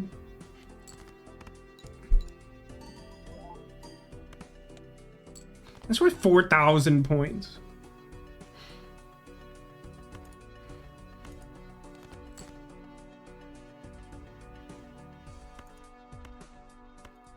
I'm just gonna play a pair of 9s and then like 4 aces with a cool gold card. Actually, does this clear? No, it doesn't. Good. And it's still... This one will clear, though. That's fine. It can overkill if it really wants to. Oh. Go to the end, please. Follow the story of the Norse gods. All the gods bring about Ragnarok were gods that Odin himself exiled from Valhalla. This was specifically due to Odin having a vision that it would be a god partaking ascension who removed him from power. So self-fulfilling prophecy, his attempt to avoid his fate caused it. Ooh, mega standard pack, that's fun. And the Fool creates the last tarot card you played, which is Hanged Man, so we could get rid of more face cards. That's pretty good. I spent $3 on that. Why can you buy and use it when you can't even look at cards? Let me buy a mega standard pack. Let me not misclick. These aren't particularly cool cards. I'll take the stone card. It makes hologram better. Alright, I get 2. We haven't played a flush in a hot minute, but this 2 counts for all of them, so that's cool, I guess. Oh, maybe that was just skippable. Let me do... Maybe what my blind is. I know I checked this. First hand is drawn face down. That's probably fine. I could re-roll it. You can do worse, for sure. Let me do... I'll re-roll once. Double max money. Money's on sale. Do we roll again? I suppose. Judgment. Judgment's not the worst card to hold in reserve for like the last round. If I want to replace DNA. It's not particularly good, but it costs 3. You can always like sell it or spew it or something. I'm fine with that. The reason you could use the Fool there is because it duplicates the tarots. Oh, right. Its effect is like add the tarot card to your hand. It wouldn't apply the effect of the tarot card. Right. Well observed. I think I'm just gonna spend some discards just getting rid of... It's only the first hand, right? First hand drawn face down. It's not like that other one.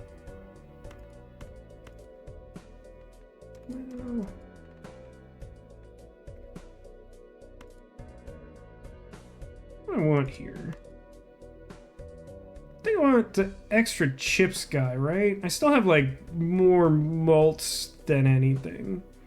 So let's play a cool Ace of Hearts.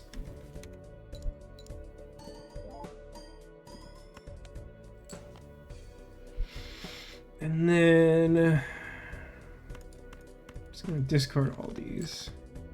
It's interesting that it doesn't show you what they are. You could probably figure it out if you paid a bunch of attention and like looked at what was left in your deck, but like I'm not doing that. Hey, I could do a flush. Mentioned you can go back in the sad spot where I normally live.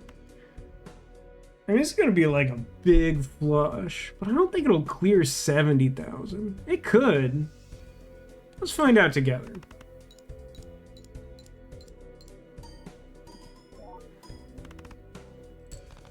No. Okay, that's good. 5, 6, oh. I haven't played a straight in a minute either. If we did like a pair of aces and then the straight, that'd probably be like pretty good, right? Get rid of the jack. He doesn't count.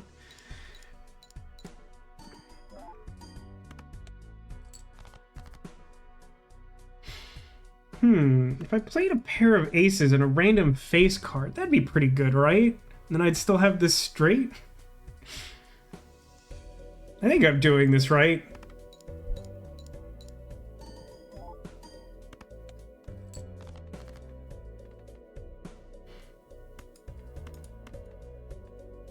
I drew a better 9 to go into the straight as well. Zoop.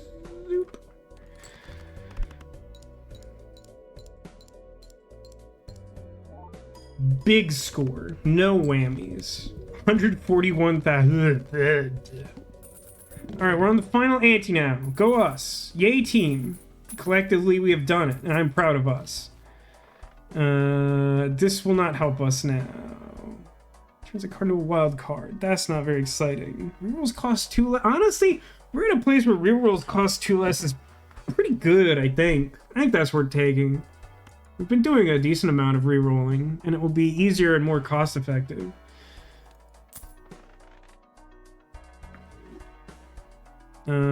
Let's do Jumbo Arcana pack.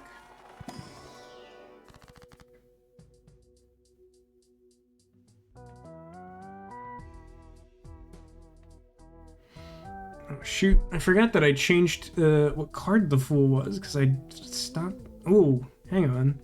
Let's take this garbage 10 of diamonds, and we could turn it into another cool ace. Although, alternatively, hold on a second. If I do, I think I should use the Fool now. And then get $20. And I could Hermit to get $20 more. But I feel like the type of thing I want my money to buy is like Death Card.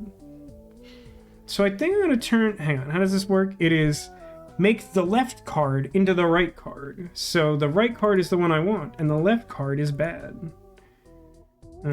Death, please. How about another Arcana pack?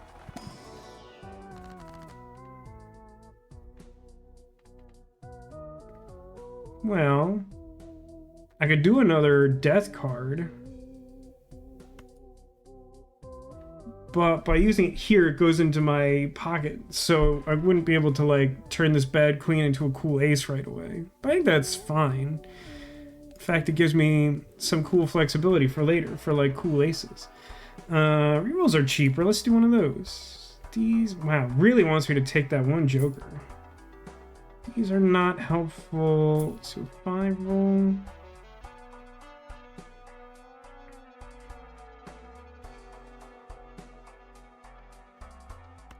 You know what? Why don't we level our straight? It's slightly better now. Hooray. I'll do one more reroll. Nah, that's not what I want. +3 hand size next round? That's a weird tag.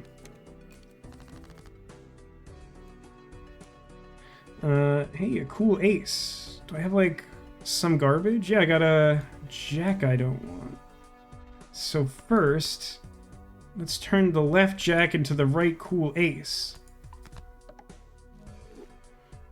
And then, let's play a single cool ace.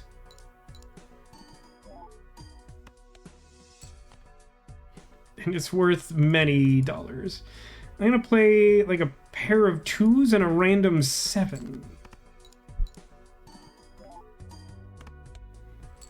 And it's worth nothing. And then we're gonna play... Some part of my brain really just wanted to, like, throw out that king for no value, which would be a bad thing to do. Pretty sure 4 aces is already gonna clear this really hard, isn't it? Even with this...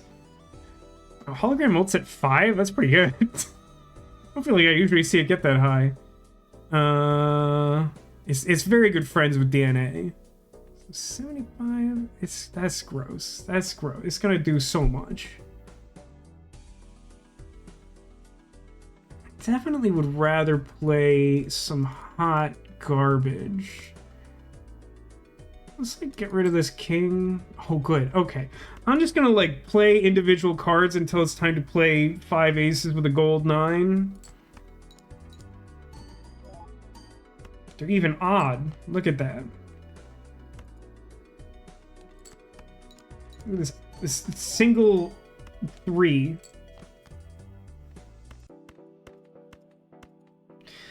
Yeah, 5 of a kind aces. I think we're gonna be okay.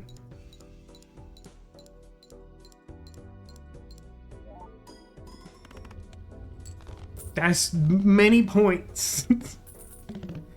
I like that our deck has, like, an early game and, like, a late game plan, which doesn't make sense because it's a deck of playing cards. I love this guy. Hiker, right? He's so good early. He just like permanently enhances your cards to have more base chips. He's cool. Two cool cards that are neither a good suit nor odd. Don't love that. Red Seal 10 is fun. This is the first seal card I think we've seen.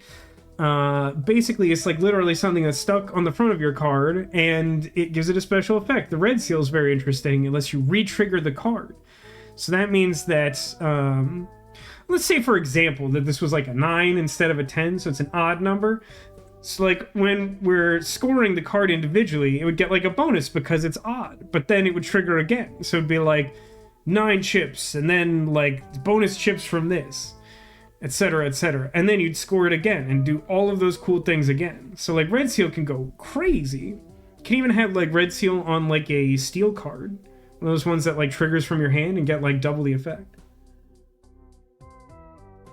Even when you don't play it. I'm gonna take the 10 and like aspire to like morph it into something else. Not sure why my mouse cursor is like buffering. Let's do a reroll. Ooh, death card. I'll buy that. Another reroll.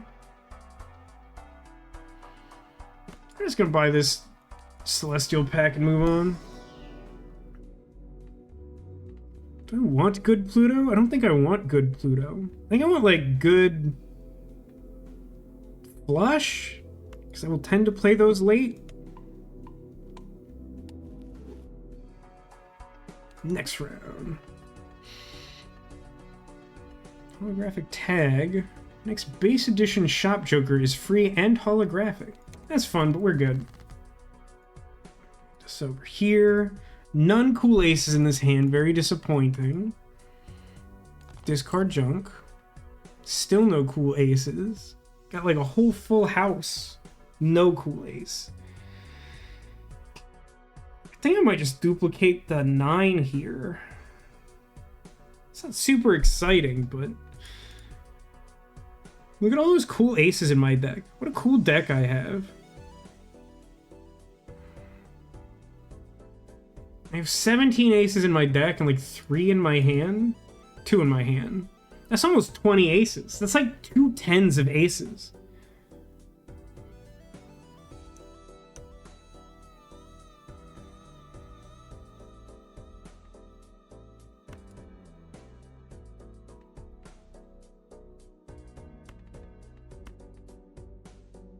If I discard 3 cards, I got a pretty good chance of drawing an ace. And if I draw an ace, it's got a really good chance of being a cool ace. I've drawn a disproportionately high percentage of uncool aces from my deck. You're right, it's not enough cakes. Which is terrible. I'm gonna be a little greedy here. Hey look, a cool ace! This is one way to play this game.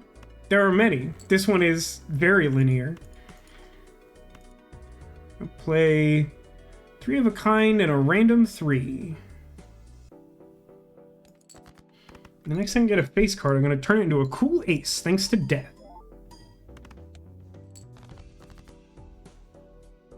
I can also turn that lame 4 of diamonds. I have like 6 total diamonds in my deck and 2 of them are face cards. That's really funny. We've actually done a really good job of getting rid of face cards. We have like 6 in the entire deck now? No, 7. I'm impressed. I did not think that would be possible. That really makes me want to save death until I can get rid of a face card, though. I can play like a cool pair of 4s and a random 5 that's not interesting.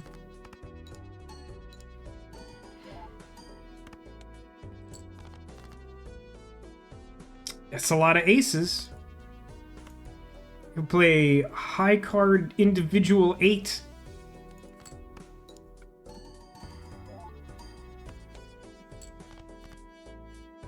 I actually really like the way the deck is functioning, because now I have like a bunch of like really lousy hands to play, but like after I play a few hands, I almost inevitably have like 5 of a kind aces and can do whatever I want.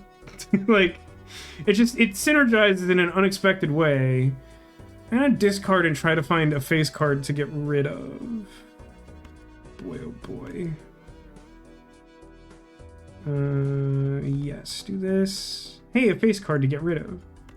What about, like, I don't know, a cool ace? Convert left card, queen, into right card. Cool ace.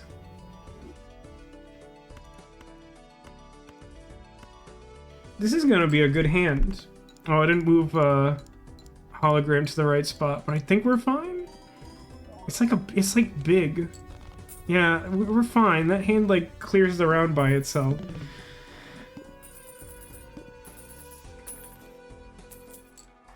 Mucho dollars. Hey, standard packs are fun.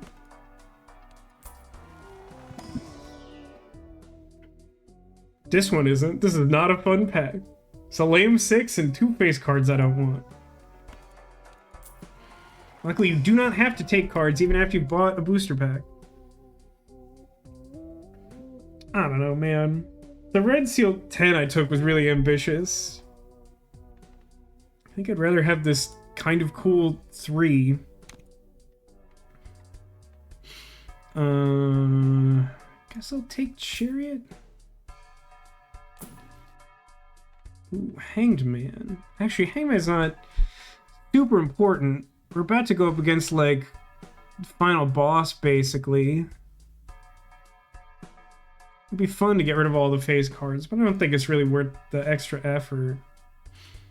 I mean, I could get rid of the Judgment. I mean, the Judgment was very speculative. I think I want to keep the DNA. Like, the argument for keeping the Judgment is that, like, I could use DNA to copy something on my first round, then sell it in the middle of the game and play Judgment, which gives me a random Joker card. So, like, most of the Jokers will be better, but there are some Jokers that could just, like, punish me anyway. I'll just play it safe. Buy that. Reroll. One more. Sure. 2 pair, I guess. Hey, that unlocked me a deck. That was worthwhile for some reason. Crimson Heart. 1 random Joker disabled every hand. That is something to watch out for. Oh man, it's gonna be so annoying if it disables DNA right away. Please don't do that. Okay, that's fine. I'll play a cool ace. Actually, no, this is destroy. Yeah, let me play a cool ace.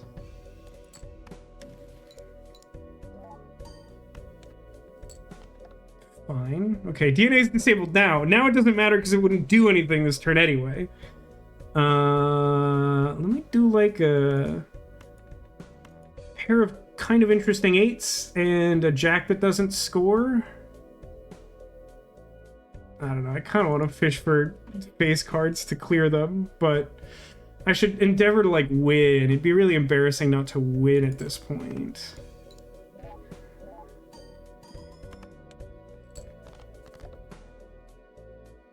Oh no, Rocket. Well, I could very easily win with like flush or 4 aces. I think both would do it.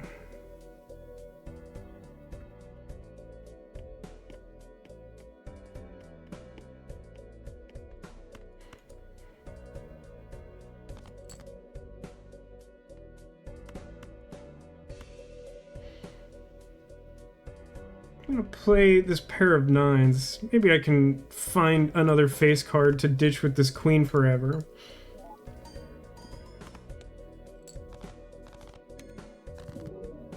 Or just easily win. That's fine. Hooray, we did it! We won our first run of Balatro! Good enough indeed. We got some cool achievements, we got some stuff. Now, it is worth noting that in Balatro, you have 2 choices upon winning a run. You can, like, basically restart or quit as one option to just, like, be done with it. Or you can go into endless mode. Now, it's funny. So, like, someone, I think, said that the first run is unseeded, but it has the seed tutorial. Does that mean that you always get offered the same stuff? I don't think you do, right? Tutorial seed just means you can't copy that seed? It's weird. So I guess the question I pose to you is, we've got like, I don't know, in the ballpark of an hour. Do you want to play a less, like we could try to play a run that's like less belabored. Like this is a very kind of like thinky run. There's runs where you're just like, make everything hard, play hard, win. Or we could like play more of this and see how far we can go. Counts as unseeded because you cannot get unlocks in a seeded run. Ah, I see what you mean. Like if you choose someone else's seed that you know offers good cards, like you can't use that to like get achievements to unlock stuff or whatever. Does anyone have a preference about seeing how far this can go versus doing a new one? Because I think I'm pretty neutral on that. You purchased 39 cards. I don't think I would have guessed it was that many. Like endless? Okay, let's go for it.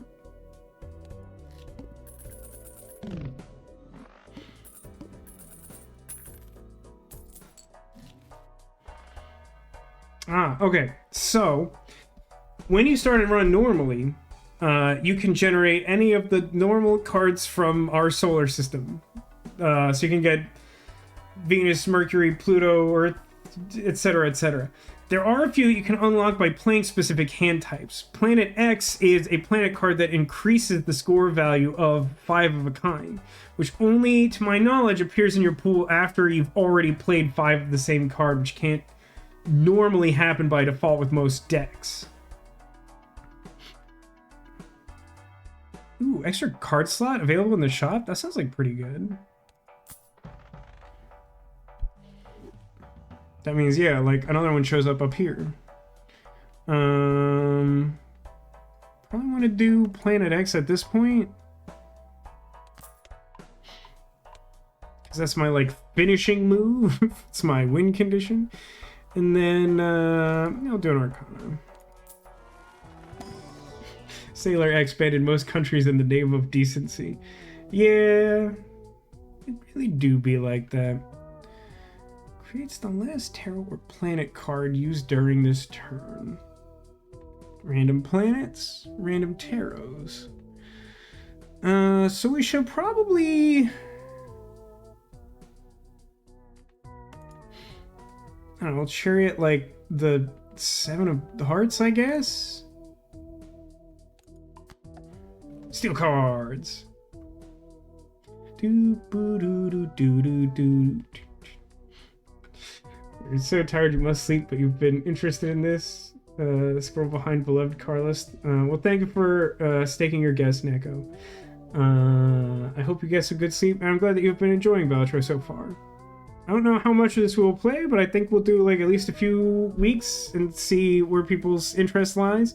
Tomorrow night we are going to be starting a different game that we've discussed. The Telltale Games version of Wallace and Gromit. We'll talk about for a little while. I'm pretty sure I could get that to run and not break tomorrow. We'll see. We'll have fun with that one way or another. So I could do a new chariot.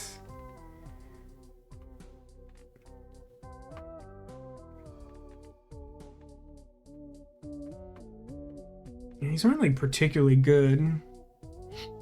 I could just like hangman some random stuff that is... I could just like hangman some even numbers, I guess, and like steer the deck even more towards odds. It's not the worst. Like I did kind of want to... Yeah, actually, I can have it both ways. I'm gonna do... do I have cool 2s? Not really. So 2 is worthless, so I'll get rid of 2 and 4. And then I'm going to use the Fool to get an extra Hangman, and I'll try to save that for my face cards. But I think that makes sense to do. And let's move on. I want to keep my interest money. So now we have to get to 110,000. Hey, look, a cool ace.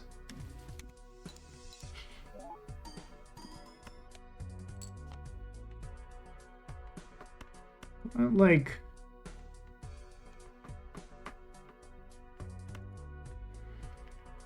I don't know, a 7 with some garbage and a stone card. No, I left my hologram in the danger zone. That probably clears pretty easily. I'm not sure if it's possible for me to get even like... Let's see something. If we put him back where he's scoring a little bit less, and then we play 2 of clubs with no assistance. How much does that score? 700. Okay. Now what about like unassisted 10? We'll just see if we could draw some more aces or something cool for like final flourish.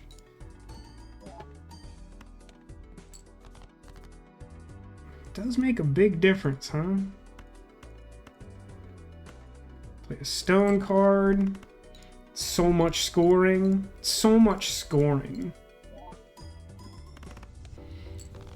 Yep, that, like, one hand, like, more than doubled the, the target score for the round.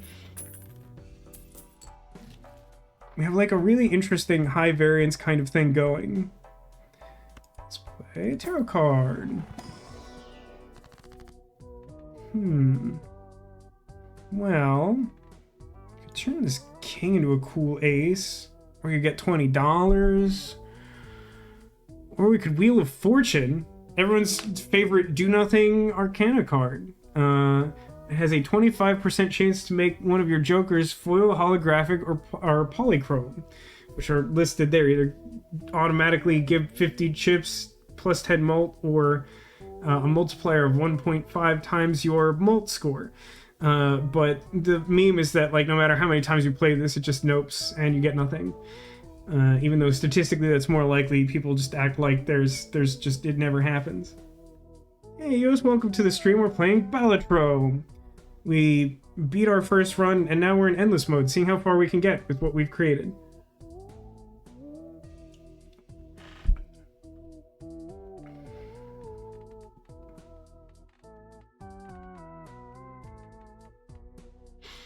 Honestly, I feel like the most fun thing to do is just try to make our deck all aces. Wheel of Fortune is also very fun, though.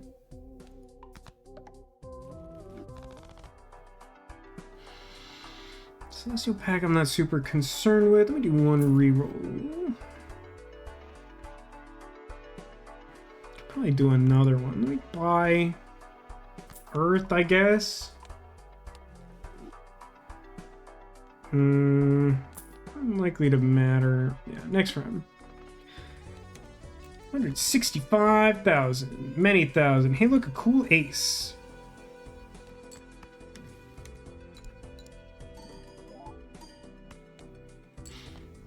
Man, DNA hologram is a we got both of them fairly early too. I mean, hologram at like 6.25 times multiplication. It's just a lot. I'm gonna get rid of this 2. I want to see if I could draw 2 face cards at the same time to excise them from the deck. Now this is a bunch of odd cards scoring. I don't actually know how much this will be. I think this will be like a few thousand, but not remotely close to going over the top. No, it's more than I thought. Let's play a pair and a random 3.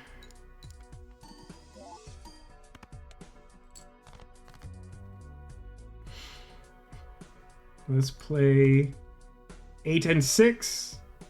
I mean, in fairness, there aren't that many face cards to draw, but I still want to get 2 at the same time so I can hangman.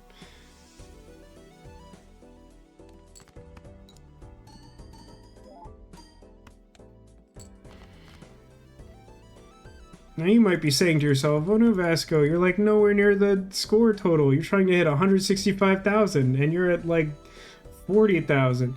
Yeah, but I've assembled the Unstoppable Exodia, which is the 5 ace cards at the same time. Watch this. Literally no concept of how much. This will be like hundreds of thousands. Yeah, great. I unlocked a new voucher for some reason. It doesn't do like a super clear job of telling you when you get the pop-up of like why it did it. It doesn't have to, that's fine. It can keep its secrets. Let's add a oh my goodness. I was gonna say let's add a cool card to our deck, but our options are stone card, stone nothing. So I guess I'll take stone card. Arcana? 2 face cards at the same time. Not how I expected it to happen. Goodbye, Cool Jack. You did us some justice early on. Now what? Turn stuff to hearts. Make bonus cards. 2 selected cards into mult cards. I mean, I could make 2 mult aces. Sure. Let's make mult aces. That's something, right? Reroll once. Emperor. Make 2 random tarot cards? Don't mind if I do. They're pretty medium. This Joker means 0.1 mult for every time a planet card is used. That does not seem very good. We haven't got that many planets, so it's not living its best life. Let's pass. All face cards are debuffed. Well, I couldn't possibly care any less about that. I have like 4 left in my deck, I think, and I'm deliberately trying not to play them. No, I appear to be down to 3. I'm down to 3 face cards now. Hey look, a cool ace.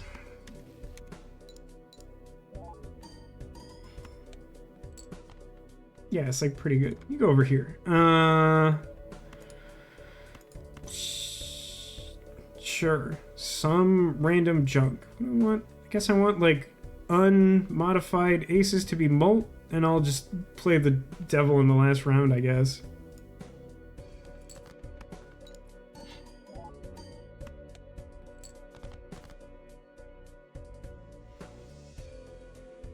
Forgot I had more than 1 gold 9. I don't know, play junk? Play random garbage?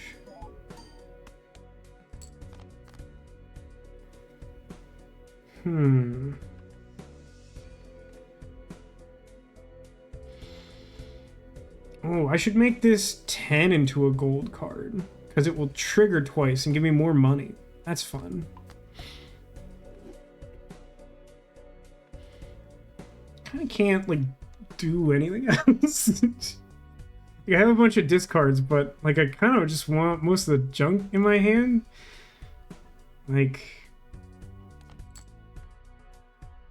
yeah, it's less good.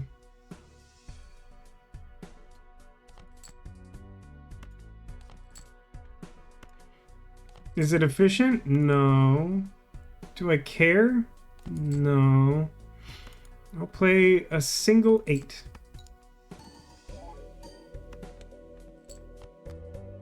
Ah, good. I got that ace I was looking for finally.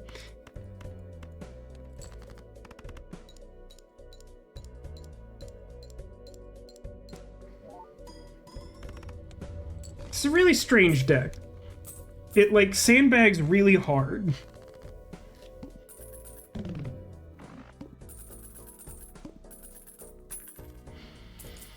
The thing to keep in mind, though, about Endless Mode is that it does scale very rapidly. Like, even though we're doing quite well at this point, like, it will very abruptly come to an end. Buy. And size vouchers. Fun. Some alarm is going off somewhere. You hate to hear that, Demolition. Best of luck finding and addressing that. Let's buy a mega standard pack. We can look at many cards and choose 2.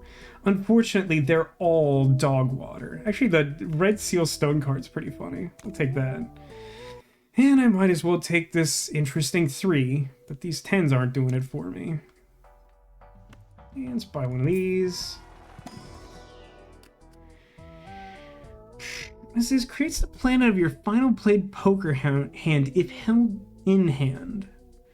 So like the gold card, if you keep this at the end of the round, you get a planet card to boost the strength of whatever your last hand played was. That's pretty good because we tend to end every round with the same hand.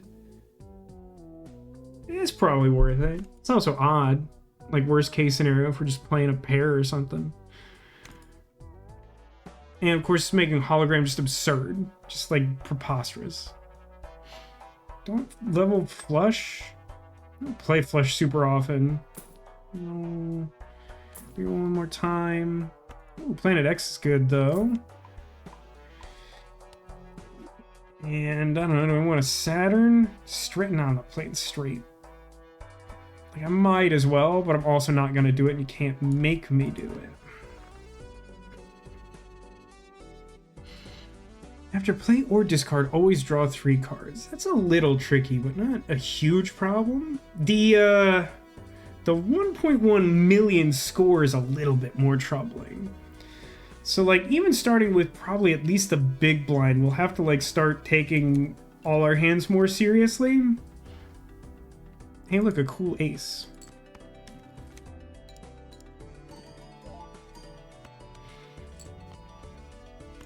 I'm, like, literally just gonna play all the stuff in my hand that isn't useful for my final turn, I guess.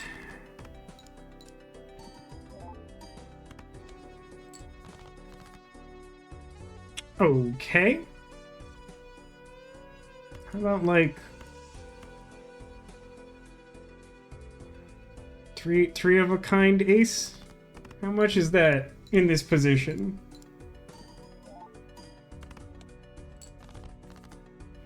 Okay, we're definitely in a spot where I think hologram will probably just live in its zone.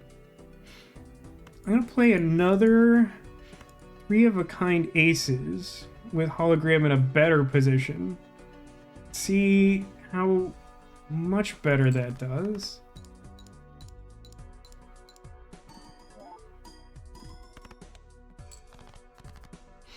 Extremely good, but also troubling. So let's fish to get the last ace we need for a full set. Cool. All these aces are cool and don't need the help of the Empress. I could try to dig for one. That seems kind of ridiculous. Do I have steel cards I can get still? Yeah, I do. So I should probably spend discards going after those. I want to keep the blue seal and the steel card I already have.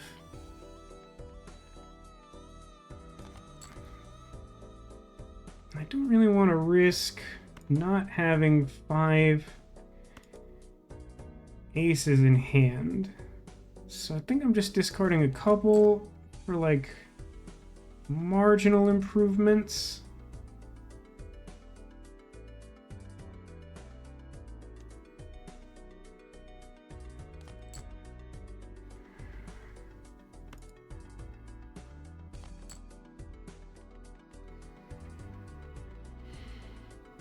I guess I'll save the Empress. I think I'd rather...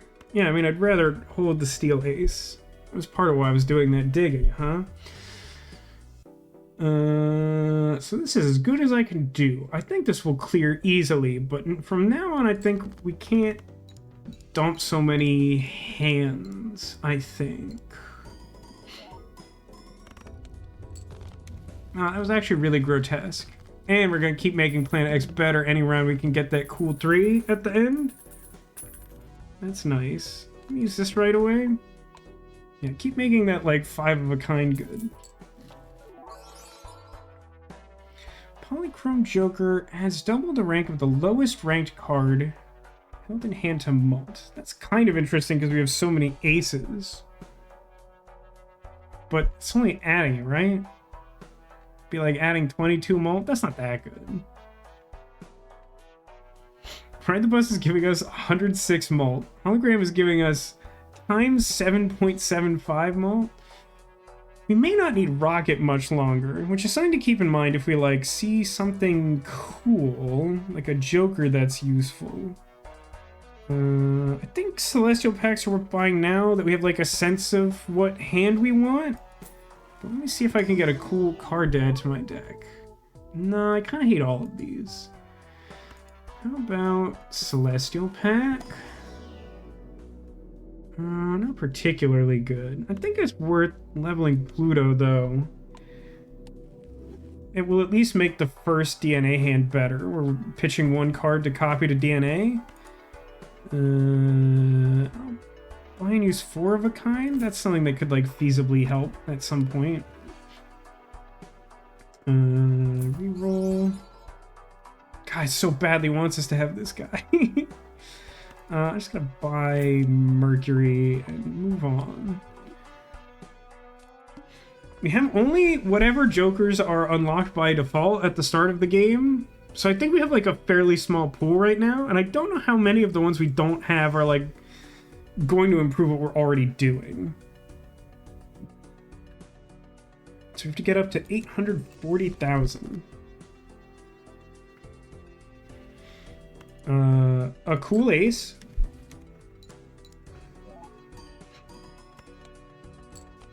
It's like 1/10 of the way there is 1 ace. That's good.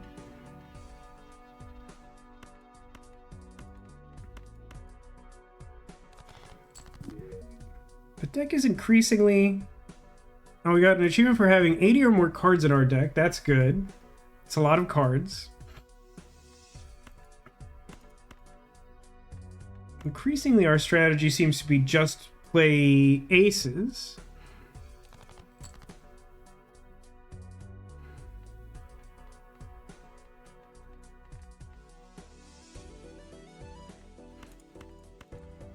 I'm gonna try playing 3 with 2 stone cards, though. Let's see how that goes.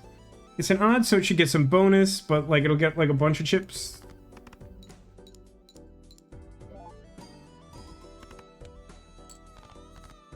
Not bad. How many like not modified aces do I have left in my entire deck? 3? The answer appears to be 3. Mystery alarm was upstairs, fire alarm low on battery. Man, I understand the importance of that, but is there anything more like startling than your fire alarm like making noise? You're like, wait, is that like a problem? There was a light switch at my old apartment that after a few years, if you turned it on, it would like cause one of the fire alarms to go off, which I believe was due to some like faulty wiring or something. But like that was an unwelcome discovery and like not a great feature.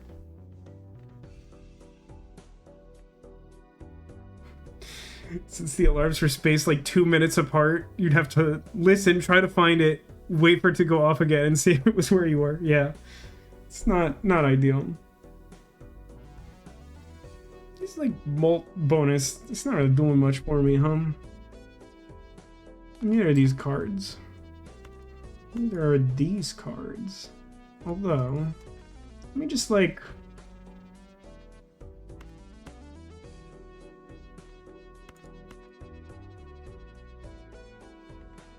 Yeah, let's do it. I'm gonna play like 3 of a kind aces with a cool stone card and see how much that's doing. Well, I still have some like leeway to adjust if I need to.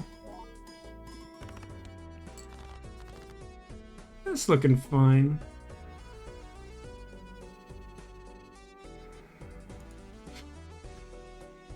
Now we've got kind of a mixed blessing here. Our deck is so big that drawing individual cards is tricky, but also, like, I don't know, like fully half of our deck practically is just like good aces. So like our odds are pretty good to be doing well at all times. Let's do this. I'm honestly just gonna... Here, you can also be a mult card for some reason.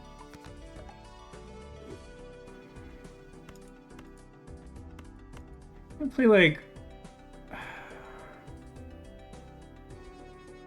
Yeah, let me do like pair of aces with a stone card. And then I think 4 or 5 of a kind aces should be fine. Yeah, that should be fine.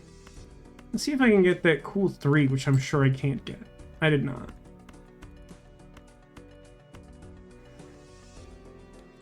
This is going to score like a lot of points. And we're already pretty close.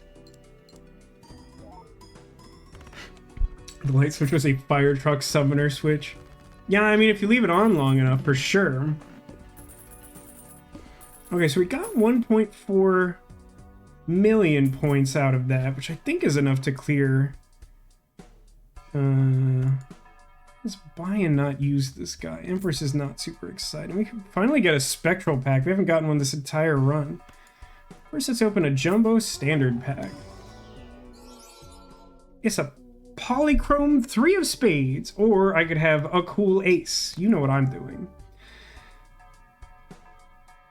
So spectral packs, like I said before, they're really like high risk, high reward. They tend to be like blow up a ton of cards, like something cool happens, or like delete all of your jokers but one and something great happens to it. So like I feel like there's a good chance I don't actually like use any of the cards here, but it costs $4 and something might be good. So ectoplasm adds negative to a random joker but decreases my hand size by 1. Which isn't that big a deal because I've already increased my hand size once, but that does help me sort of like plan out having a bunch of aces while still scoring stuff that matters at all. Immolate destroys 5 random cards in hand and gives you $20. I don't think I'm like that hurting for money, so it's like really a question of whether I want to trade hand size for the ability to play another joker. And honestly, I still don't feel like I've encountered jokers that I want more than what I have. Now, it doesn't mean it wouldn't be nice to have another one.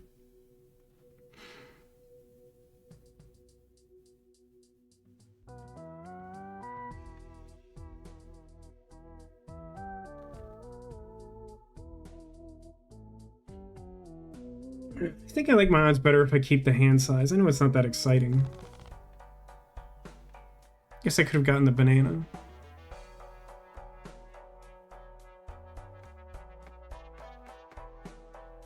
Maybe one reroll.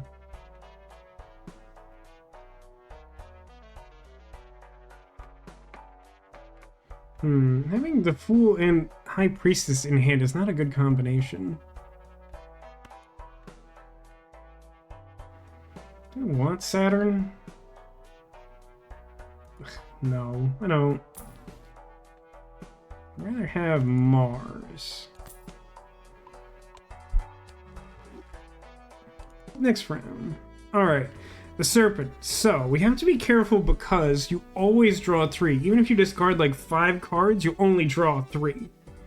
That's like the biggest drawback here.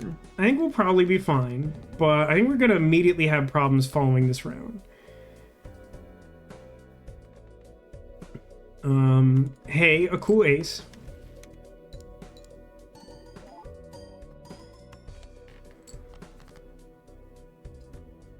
Oh, right. It also means that if you only get rid of 1 card, you get 2 extra and your hand size sort of soft increases. I forgot about that angle. Let's get rid of 3 cards. Maybe we just play... Yeah, actually, let's play like a heart straight, some random nonsense, and then discard minimal cards. So this will sort of reduce our hand size. I don't really have a sense of what a flush is doing for us. Good amount, okay.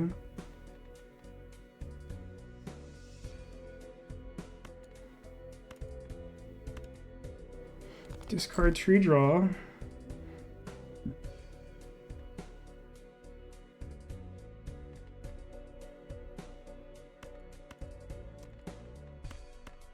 I think with this score being as high as it is, I should just play like 5 aces now in case I have to like use my discards to dig. This game is a time thief. I mean, I've like I said before, I've chosen a sort of strategy here that's very thoughtful. And I think if I was just like thinking through stuff and not trying to talk it out to make it followable, it wouldn't be taking quite so much time.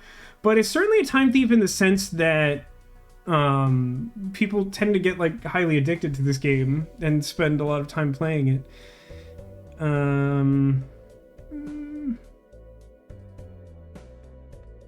want to discard. If you're time blind. Yeah, this is a rough game if you're time blind. That's true.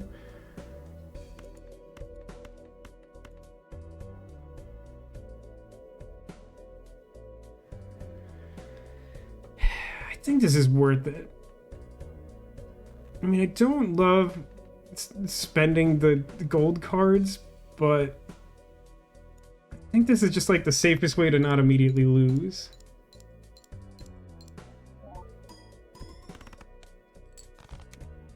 Okay, I didn't think I was quite gonna get there on that, so I could have been a little greedier, but that's okay. Oh, I forgot that, like, Rocket continues to increase, like, past ante 8. It's making some money. It's the total sell value of your jokers. So, free $13. That sounds great. I'll take that. Playing cards can be purchased from the shop. Relatively cool. Not sure if I want that. Might buy a Celestial Pack.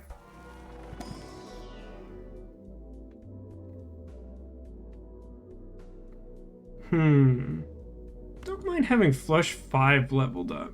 So Flush 5 is another one of those weird planets. Planet Eris. This hand only happens if you have 5 of the same card that also share a suit. So again, it's not something that would happen with a normal deck of cards. But like, because I have like a billion Ace of Heart, I do have the ability to play that. I think I am gonna play. I'm gonna buy this voucher because maybe I could buy some cool aces from the shop. And I'll see if I can buy a cool ace from this pack. I don't really think I need more stone cards. No, I don't think so. Whatever. Increases the hologram. It's fine. Reroll?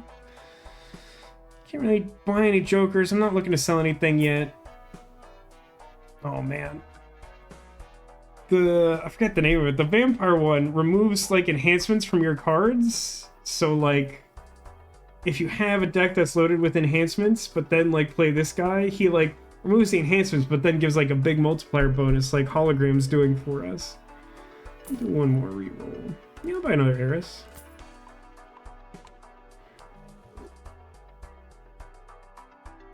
So yeah, I think the trick with Balatro is, if you don't have like a trillion hours to spare, like maybe don't play it.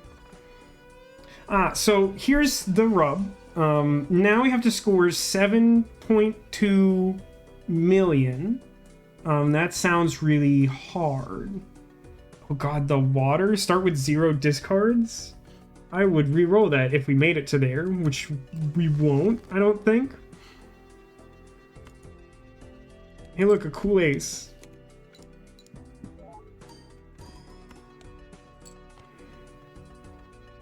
What's Fool doing? Eris. I don't hate that.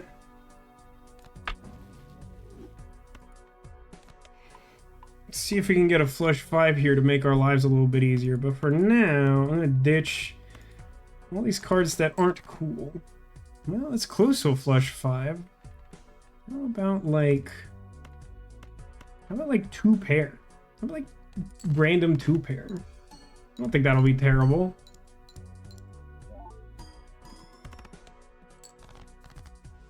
It's not great. Okay, we're definitely gonna play flush 5 like right away, because I think we may need to play multiple to hit a target like that, and even then I'm not sure we'll pass this round.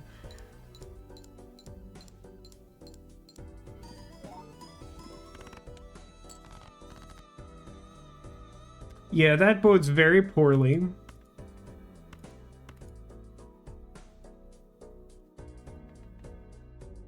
I think we're gonna get rid of this 9.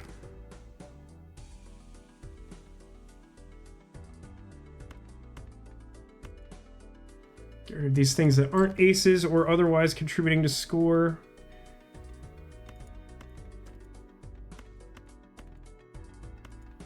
We played 4 of a kind ace with a stone card. How good's that? We also got 2 steel cards, which are giving multipliers from our hand. We're super not surviving this round. That's fair. That is fair. There are more steel cards I could draw into feasibly. Not really, but we might as well use the discard, I guess. Well, we're gonna play 5 aces and then lose and move on.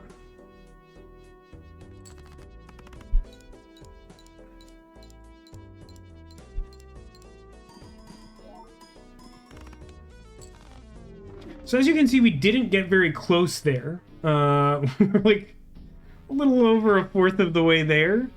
But I think it's a pretty good outcome for our first stream and ends pretty nicely on time as a bonus result. I do want to... Does it show us the... Yeah, it shows us the unlocks now. So by reaching anti-level 4, we got this guy that lets jokers and other cards appear multiple times.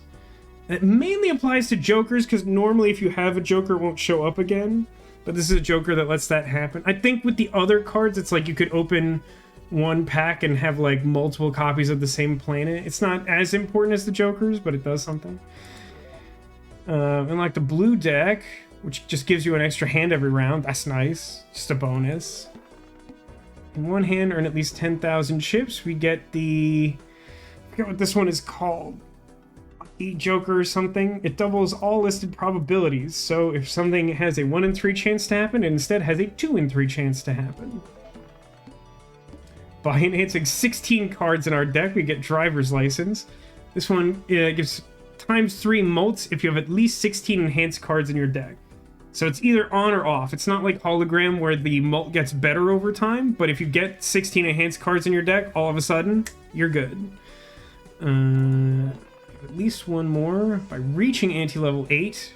I feel like I'm doing at the end of Legends of the Hidden Temple, they'd be like, by entering Olmec's Temple you get Skechers, and then by like touching the treasure, like you get like a BMX bike, and if you bring the treasure back to the gate, then you get a trip to space camp. This one is ×3 mult if your hand contains a diamond, club, heart, and spade. I very rarely see anyone play this, and I can understand why. We also got another deck, the yellow deck, which lets you start with 10 extra dollars. That is also really good. For having at least 30 cards with Heart Suit in your deck, you get a Joker that gives you a 1 in 2 chance for played cards with Heart to give 1.5 times mult when scored. Now, if you combine this with the double chance card from before, you'd have a 2 in 2 chance for your hearts to give a 1.5 times multiplier. I think there is an equivalent of this for each suit, and they're all kind of speculative. By winning a run, we get Blueprint. This one's sick. If you know anything about my preferences in Magic the Gathering, this is right up my alley. This is a copy card. It copies the ability of the Joker that's placed to the right of it. See, this will also sort of let you have 2 of the same Joker effect. And another deck. I missed this unlock happening entirely. Win a run with red deck on any difficulty. You get start the run with the Crystal Ball voucher and 2 copies of the Fool. I forget what the Crystal Ball voucher is. Extra consumable slot. Oh, that's fun. Look at all these fun things we can try out next week. This new voucher raises the cap on interest earned in each round to 20. Wow, that's huge. Doesn't it start at 5? How does one solve the Silver Monkey? No one knows. It's the most complicated puzzle man's ever created. It's even worse than Hora Instundiga. There's just no way to know. By maxing out the interest per round earnings for 10 consecutive rounds. Oh, see, I'm glad that I kept my money up, even though I really didn't need to do that. We got it for 14 rounds. We didn't beat it by that much. That's a good number of unlocks for our first run, though. I'm really happy with how that played out. Speaking of playing out, we can leave this cool Balatro music on in the background while we hang out and run out the stream. Now, I feel like next Friday, the goal will be to do 2 runs. Like, I did want to take that first run slow because I know many people in chat expressed interest in seeing Balatro on stream, but also several people said they didn't know how it worked. And it would be easy for me, because I know the game relatively well, to just kind of blow past it, and then I feel like you wouldn't get that much out of the experience. So, like, I'm kind of hoping to clue you all into my thought processes and how we get where we're going so that you can follow to some degree and get something out of it. Maybe learn something about the game if you want to spend 400 hours of it in your own time. But also, again, like, choosing like a strategy where like you have to deliberately not play certain cards from your deck and like be careful about that.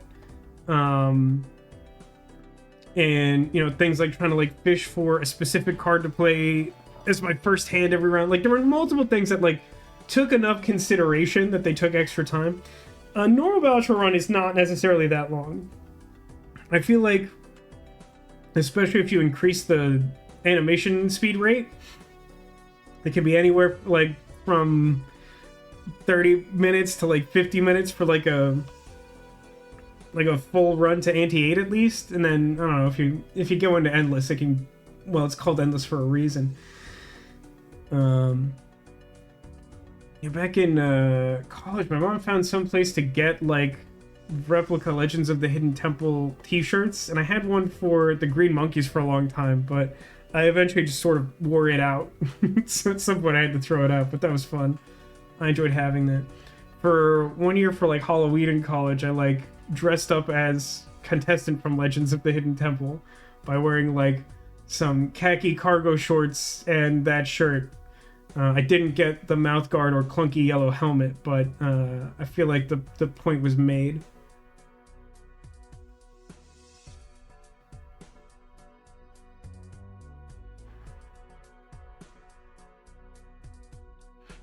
So yeah, I mean, Balatro won the vote for roguelike to try out for a little while. Like I said, I don't know how many weeks we'll play it, but we'll play it until I get the sense that people aren't, you know, necessarily interested in seeing more on stream, but then I can just spend another like 500 hours on it or whatever. That's just how it goes.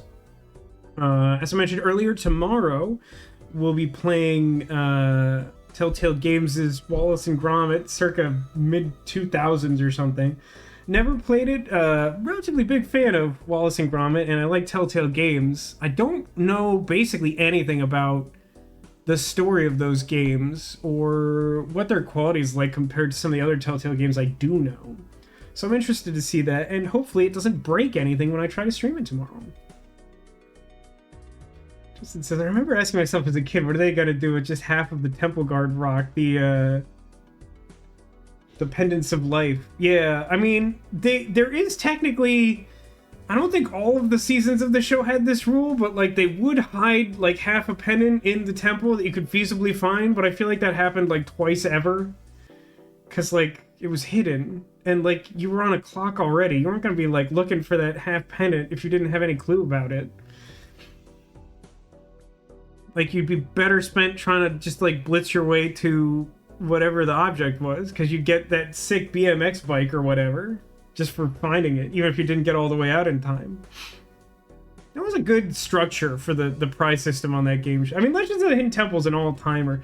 Really bummed me out like a few years ago when they did like a reboot of it on like the CW, and they like couldn't decide if their target audience was like adults who had seen the show growing up or children, and as a result it was kind of just confusing, and I don't think they stuck the landing, and it got canceled after a season. It was not great, and also like leaned into too many like modern reality show tropes that like weren't helping it at all. They did not add to the experience. Anyway, any other guesses on where we might find some secret Squirtles before we round out the night? I know Neko had made a guess. Demolition says behind Sandshrew. Didn't see any others. But yeah, I hope you guys enjoyed run one of Balatro. It is a good game. I'm excited to finally be playing it after watching many hours. Squishmallow, Fox, and Squidbeard. These are all good guesses. So I will tell you there is a theme in play, and I'll see if anyone is able to guess it after we reveal where the Squirtles are. I feel like this theme is either very obvious or very obtuse, so I'll be interested to see if it's guessable. Two of the guesses are right here, which prevent me from even having to get up. That's very exciting for me. First up, behind our Squishmallow Fox, this tiny Vasco pirate. Behind Carlos, Squirtle number 1.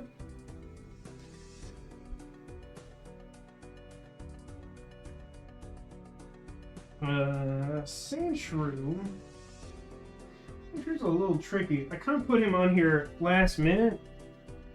He's not really anything directly under Sandshrew. I sort of point out that underneath our Loch Ness monster, this might be a good clue, is a pile of small squishmallows wearing hats.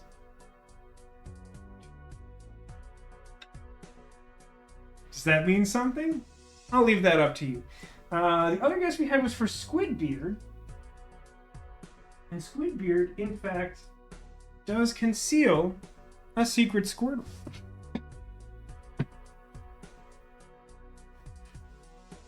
Any guesses as to what ties these things together? So many good Squirtles. Look at all my Squirtles. Glad people continue to be excited for Secret Squirtle after all this time. It is much more challenging here, as I've griped about a few times. The angle of the camera and the placement of things in the room. I think I'm, just to mentally prepare yourselves, I think I'm pretty close to throwing away this couch finally. It takes up too much of this room for me to realistically do anything with it. And I definitely want the room to be like a little more results oriented. I don't know. But I think it will make for the opportunity to add some cool features to the stream and hopefully decorate a little bit better once I can find a placement that accommodates that. But the couch, the one that had been in my old apartment for so many years, it's just too big.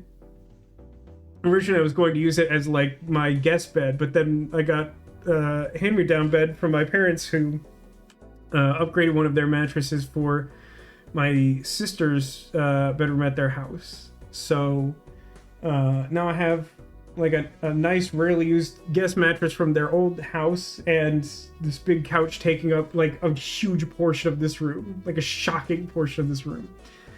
Looks like the Squirtles are under hat wearing plushies. That is very close, and given what we saw, that is a very, very good guess.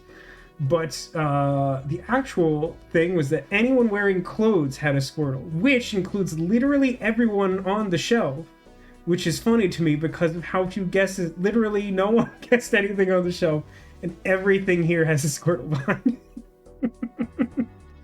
Not how I drew that up, but funny nonetheless. Anyway, I had a lot of fun doing this. Hopefully you enjoyed it as well. Thanks everyone for watching. Thanks for being here. Thanks for being you. And I hope to see you again soon.